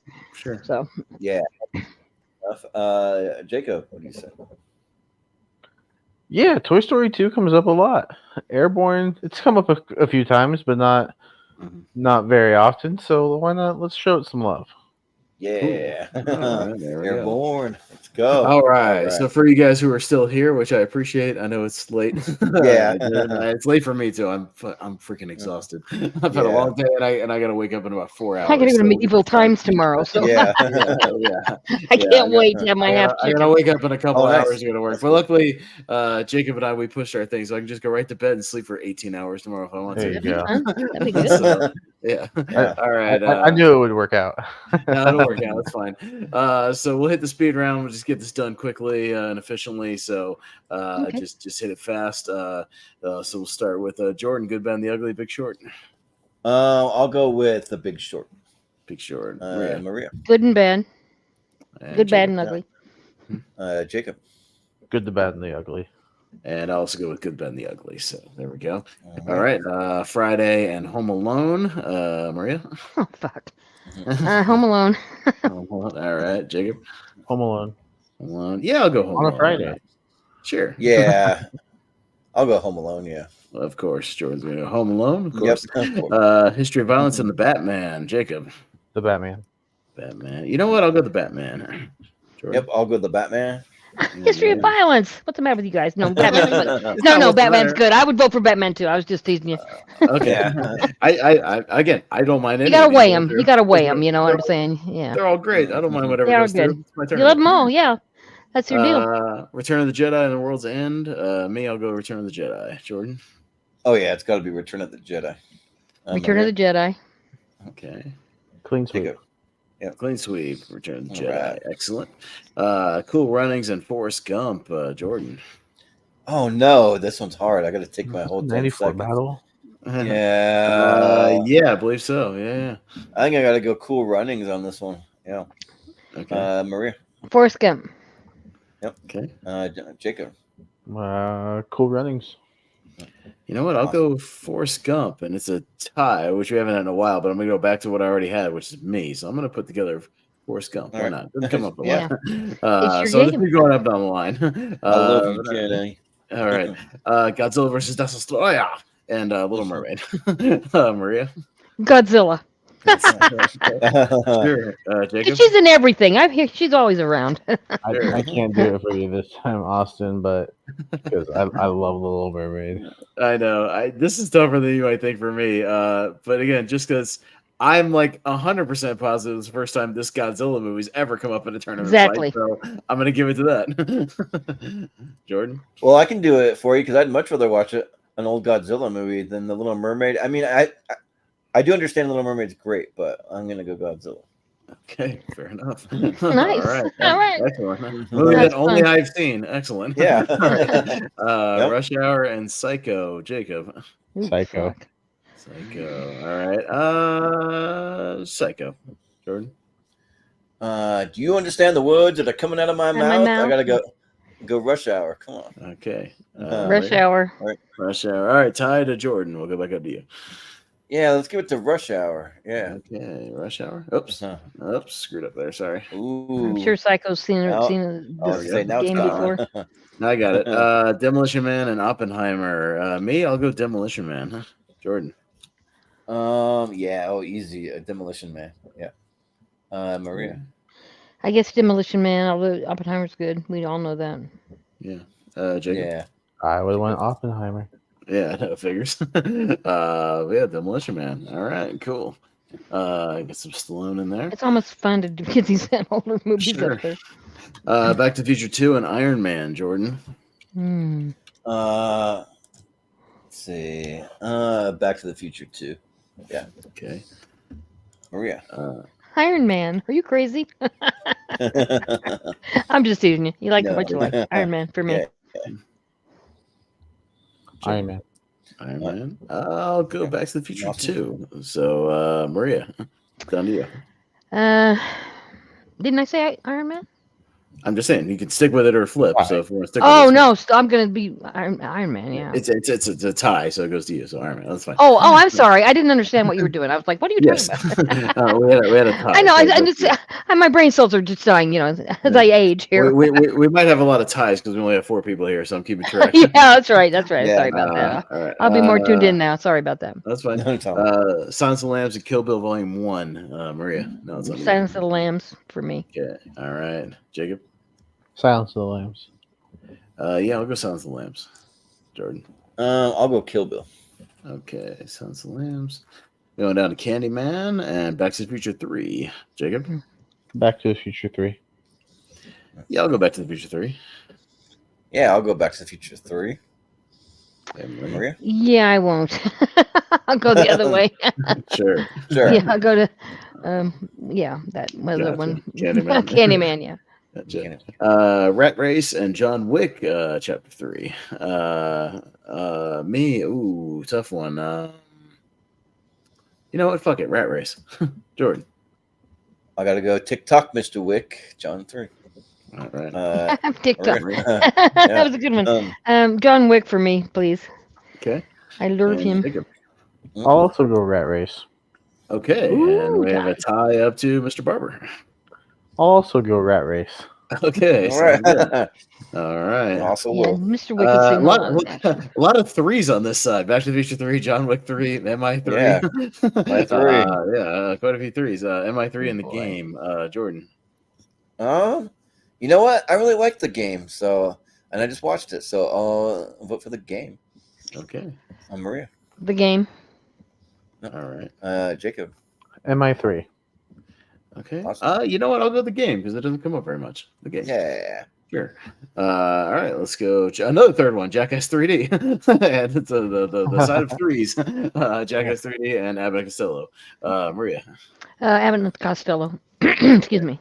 Yeah. Jacob. Yeah. Abbott and Costello. Yeah. Why not? Abbott and Costello. Sure. I'll go Has it ever- Jackass. Has it ever gotten anywhere?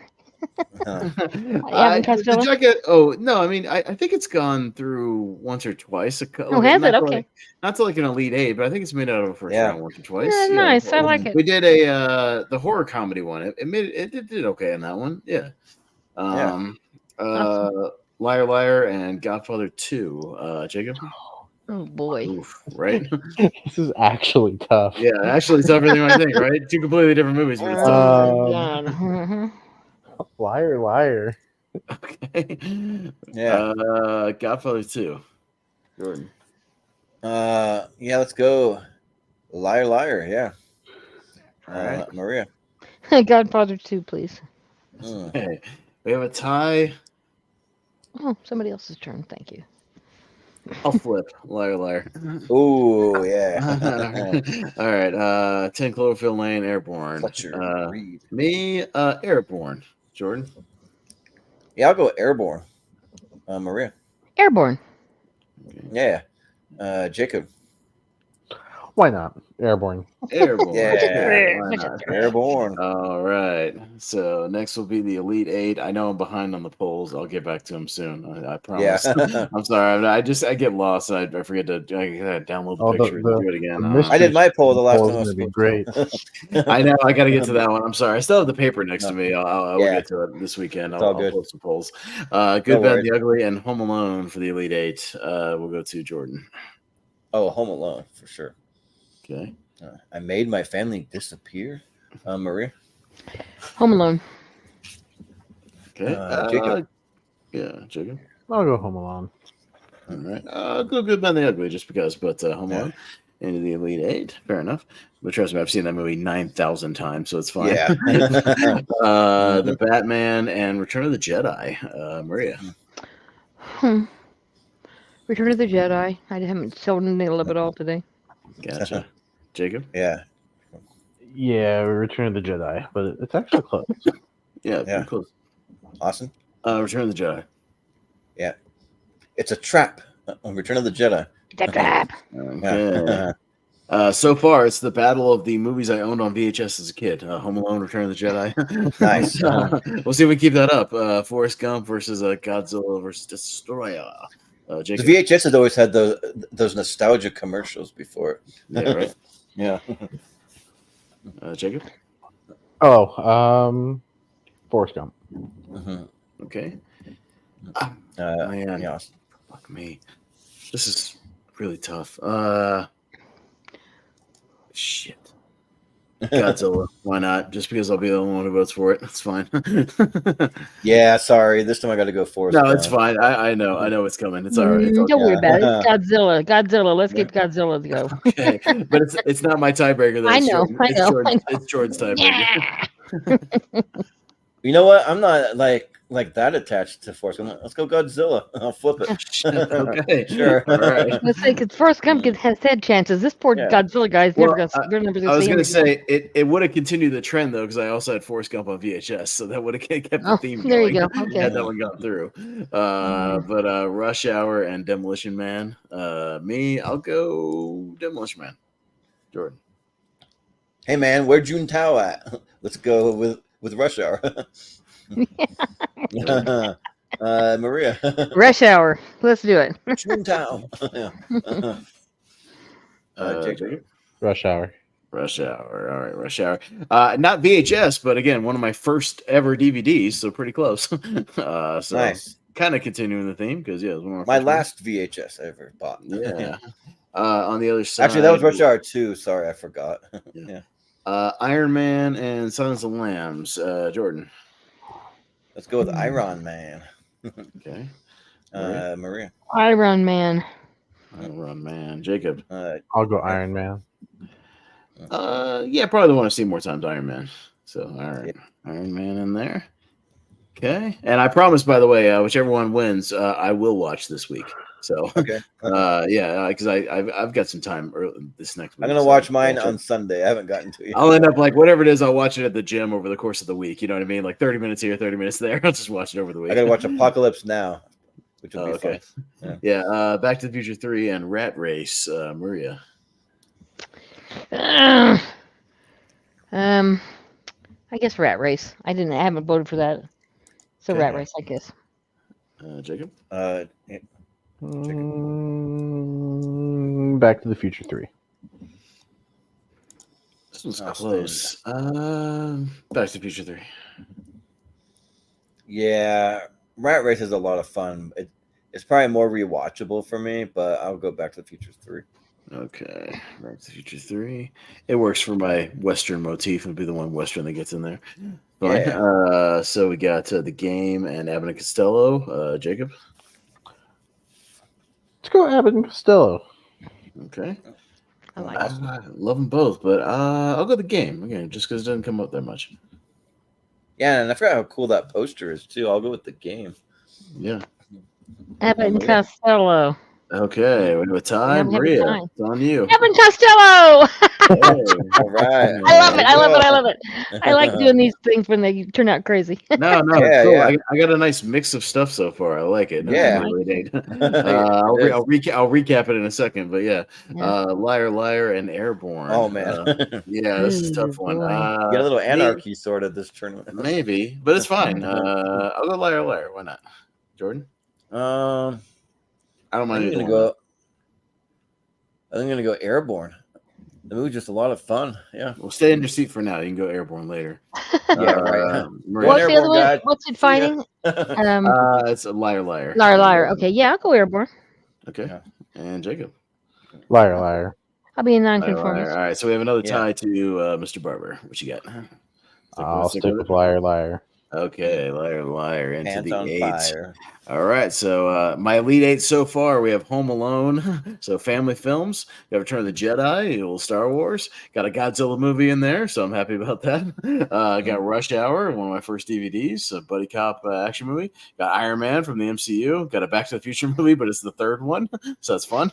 And then they got old-timey Abbott and Costello and some Liar, Liar, so old comedy, new comedy. So Yeah. interesting Elite 8 there. We'll see what wins this one. All right, so let's scroll it on out, and Jordan, it'll be Home Alone and Return of the Jedi. Shoot, frick, this one's tough because the movie I've seen more than any other movie that exists on Home Alone, but Return of the Jedi, like it's in my top 20 of all time. I think Home Alone is too.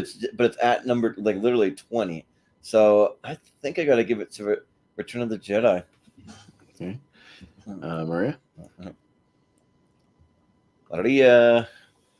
We're almost done. I'm awake. All right, we're almost done. Hang in there. Almost done. It's Return of the Home Jedi. Alone Return of the Jedi and Home Alone. Yeah. Oh, Home Alone. I'm sorry. I did hear it. I just, you know what I mean? It was kind of zoned, but I wasn't. All I don't know. right. It's weird. Yeah. We're almost there. Hang tight. Then you can bounce after the I'm- plug if you need to. I'm almost. After the plugs, you can bounce if you need to. I Okay, promise. thank you. We're I'm almost wide there. awake. I had 2 Mountain Dews. We're like 5 Yeah, minutes. true. Jacob. Return of the Jedi. Return of the Jedi. Yeah, and I'll go Return of the Jedi. Why not? So, all right, Jedi into the final 4. Godzilla and Rush Hour. Maria. Oh, Godzilla. Even though I love Rush Hour, I want Godzilla to win this whole thing. Jacob. You know what? I'm not super crazy about Rush Hour, so I'll go Godzilla. Yeah, I just want him to get in there and do his thing. All right, I think Godzilla. Yeah, sure. It would be too funny if it doesn't. Jordan. I'm still waiting for Juntao. Why y'all so quiet here? Where Juntao at? Come on. I'll go Rush Hour. All right, Godzilla versus Destroy into the final 4. Interesting. All right, got Iron Man and Back to the Future 3. Jacob. Iron Man. Iron Man. On my turn. I'm sorry. Got Back to the Future 3. Jordan. I'm excited. Versus Iron Man? That's what Yeah. it is? Back to the Future 3 and Iron Man. Man, this one's tough. I'll also go Back to the Future 3 for my boy Michael J. Fox. Sure. Oh my goodness. Maria. The other one, not my future Iron Man. Iron Man. Okay, so we have a tie to me. Back to the Future 3. I've Wisely. seen more. Yeah, it's the Western in me. Yeah. All right, Abbott and Costello and Liar Liar. Me. Fuck. Liar Liar. Jordan. Liar Liar. Yeah.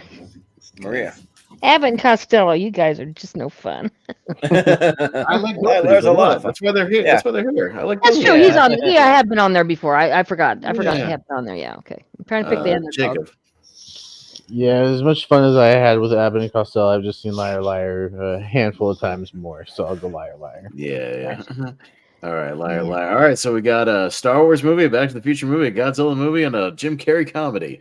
All right. All right. 4. Excellent. All right, so I got to redo my little border thing here. So Jordan, Maria, and Jacob. Okay, gotcha. I ran out of room because I had to scratch off Richie since he left. All right. Okay, so Jordan, you're up first for Jedi and Godzilla. I gotta go with Return of the Jedi. That movie just like was a huge part of my life growing up. So yeah, and not the other one because I haven't seen it. Sorry. Maria. And it's Return of the Jedi against which one? The Godzilla. Godzilla movie. The Godzilla movie. Yeah. Oh no, Godzilla. What the heck? Okay. Jacob. Return of the Jedi. Yeah, I'm glad I made the 8, but I'll go Return of the Jedi.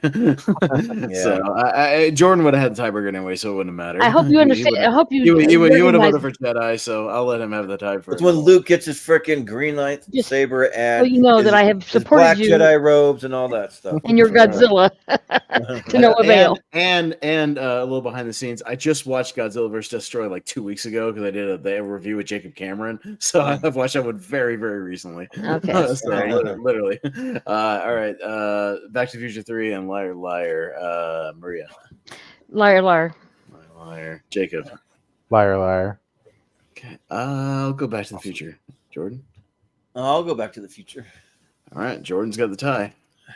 Back to the Future. Let's go. Okay. This is the second finals it's made, right? In like a week? It Possibly. might, yeah. Because I it think might have. made the finals the other night, right? For it might have. the mystery tournament, remember? Yeah, it Oh came yeah, down to against Fritz the Back to the Cat. Future 3 and Fritz the Cat. Oh, really? So, That Back was to the one? Future 3 has Fritz made the cat. another. No kidding, huh? Yeah. Yeah. which that which was- Maria, which ended up winning. Which Oh my one? God, it did? Cat did, yes. Oh no. I thought that was so edgy back then. You know, it's like, oh, it's gonna Yeah, be right. a naked cat. I literally could like barely play anything for the outro from that movie because it's all like inappropriate That's for true.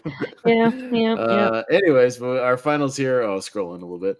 Back to the Future 3. So we got Back to the Future and Star Wars. So Back to the Future 3 and Return of the Jedi.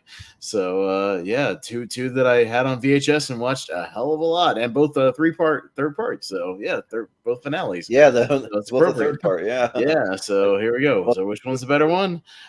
Jacob, you kick us off here. What you got? Return of the Jedi. Jedi. All right. This is like ridiculous tough. Probably Jedi, just by a hair.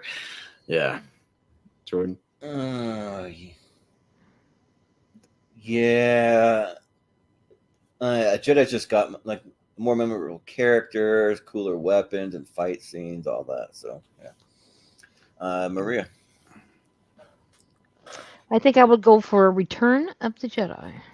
There we go, and that'll do it. So it is right. Return of the Jedi, which is a first-time winner. So this is going to be a good! Yay! Of course, we'll be with you always. That was my favorite Star Wars movie growing up as a kid. So yeah. What was it that Harrison Ford used to say when they'd say that? He said, "Force yourself." Oh yeah. All right.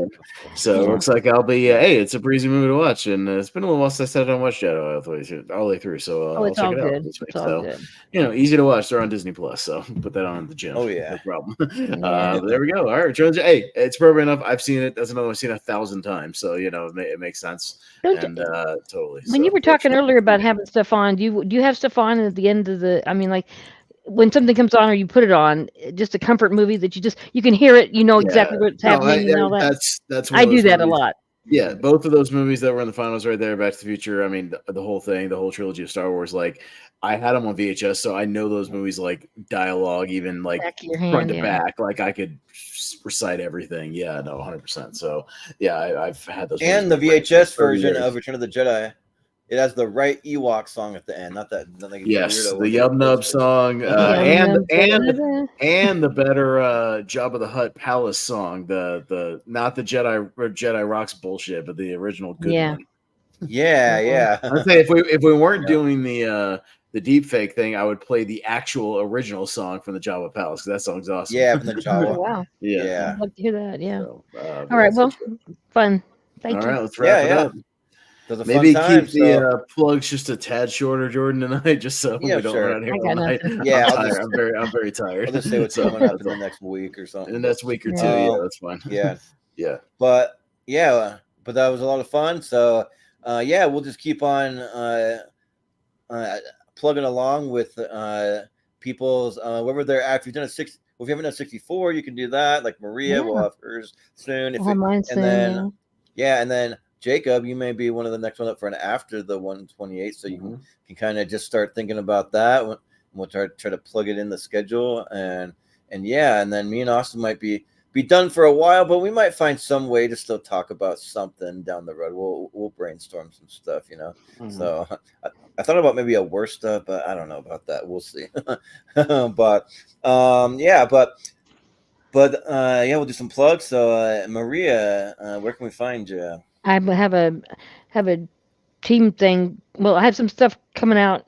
I've already played on multiplex, so that'll be soon. And then we have a team thing that we're going to be doing, but it won't be out for a while. But that's about it.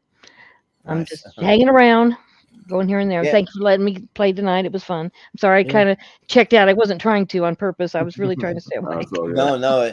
It's all good. We started kind of late, and we'll eventually have you.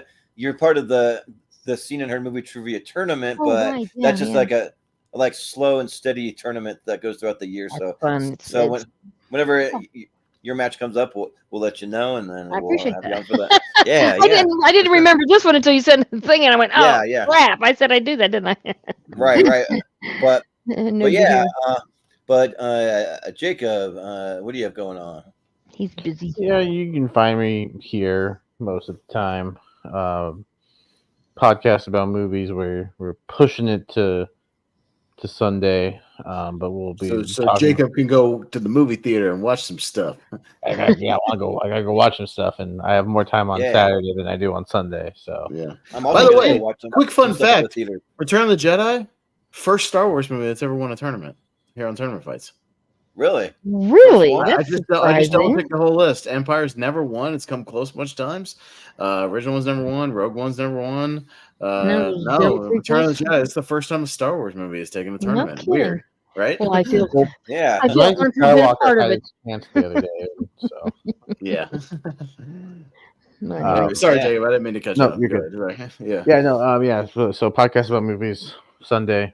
I think 4 Eastern is might have 4 been the- Eastern yeah. sounds about right. Yeah. So we'll be talking about a 4-pack of movies that we spun from our blind ranking show. And then Lonely Marks on Thursday. We'll be doing an eras draft, like Richie said. 90s, 2000s, 2010s, current. Really fun. Yeah. Check it out. Yeah. Cool. Sounds good. And then Austin, where can we find you?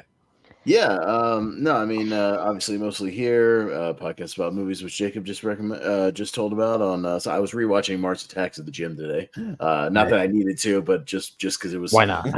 a breezy one to watch while I'm on the elliptical machine. You know what I mean? Sure, yeah, bouncing all over the place. So, yeah, not that I need to watch any of that stuff, but they're all on my 128.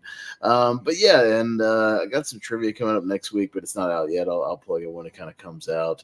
And yeah, check us out on Lonely Marks. We just reviewed Clash of Champions. That was fun, and yeah, we'll do that draft next week. So yeah, it'll be good times. Yeah. Sounds good. Yeah. And let's see, what do we have coming up this next week? Because I got nothing myself for the weekend, but starting next Tuesday will be our Jack Black versus Ben Stiller match. So that'll be our next actor match. We have Austin's birthday match on Friday. So we'll be doing a mystery speed tournament with a twist for that. And then we'll be doing best movies from 64 great directors. That's coming up soon. And then we'll also have Jacob Barber's birthday episode soon, where he'll be doing his favorite albums from 64 of his favorite artists. So we'll be talking some music. Jacob sent me his list, and he sent me an amendment to it today. Yeah. Oh, nice. I completely forgot about it.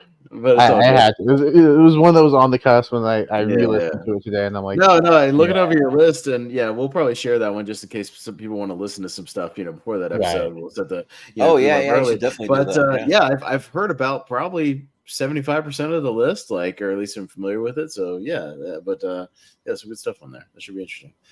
And I'm a huge Spotify guy, so if I were to cancel all my subscriptions that I have for anything, the last thing I would ever cancel is my Spotify. That thing's like pure gold to me. So if you send me that list, I'll go look it up, add it to the playlist and all that stuff, So yeah, and then we did Malcolm's birthday match also, which will be a New Zealand related match, which we're not going to reveal yet, but he promises us that it'll be more movies we recognize than things from last year that were from New Zealand. So because we ended up scratching our heads quite a bit last year, like who's this? But he likes to represent his home country and all that. So it's fun. We'll let him do it on his birthday. And yeah, I won't really plug too much. If you want to check out some exclusive things we have going on our Patreon, go to patreon.com/moviehero. We got a lot of cool stuff, and it really helps us out a lot over there. There's some cheap option. We got a $1 tier that even has some stuff that's still pretty worth it over there. But and then we have trivia. We got the Seen and Heard movie trivia going on. Our next thing probably we're going to end up doing is going to be our exhibition match. That's going to be an April Fool's match. It's going to be all movie clips from movies that are under 40% on Rotten Tomatoes. So that'll be interesting. So if you know bad movies and you watch them, then that might be the one for you. So just let me know if you want to be on that one. And then we'll have our next tournament match will just be between Dylan Randazzo, Nazario Montenegro, Kerry Webb, and Alec Miller. Those will be the 4 that are next up for that. And then if you want to follow us, the best place to just find us is the Schmodown Friends and Family group. And that's on Facebook. We post everything there. We'll have some polls coming up soon after Austin gets some catch up on his sleep, and then then he can post them. So yeah, we'll do that. Yeah. But yeah, and then if you want to follow us anywhere else, just look down in the description. We have all of our socials and everywhere you can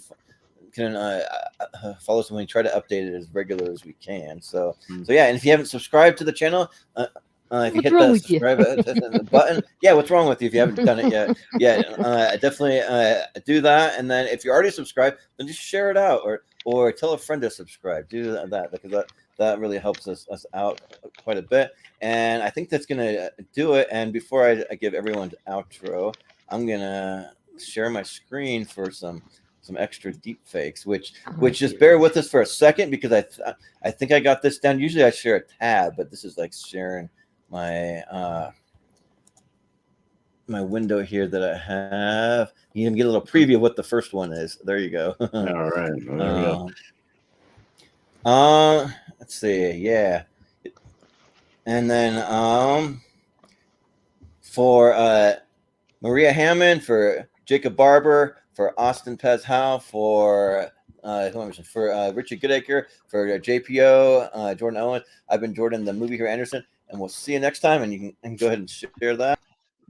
Bump us out of here.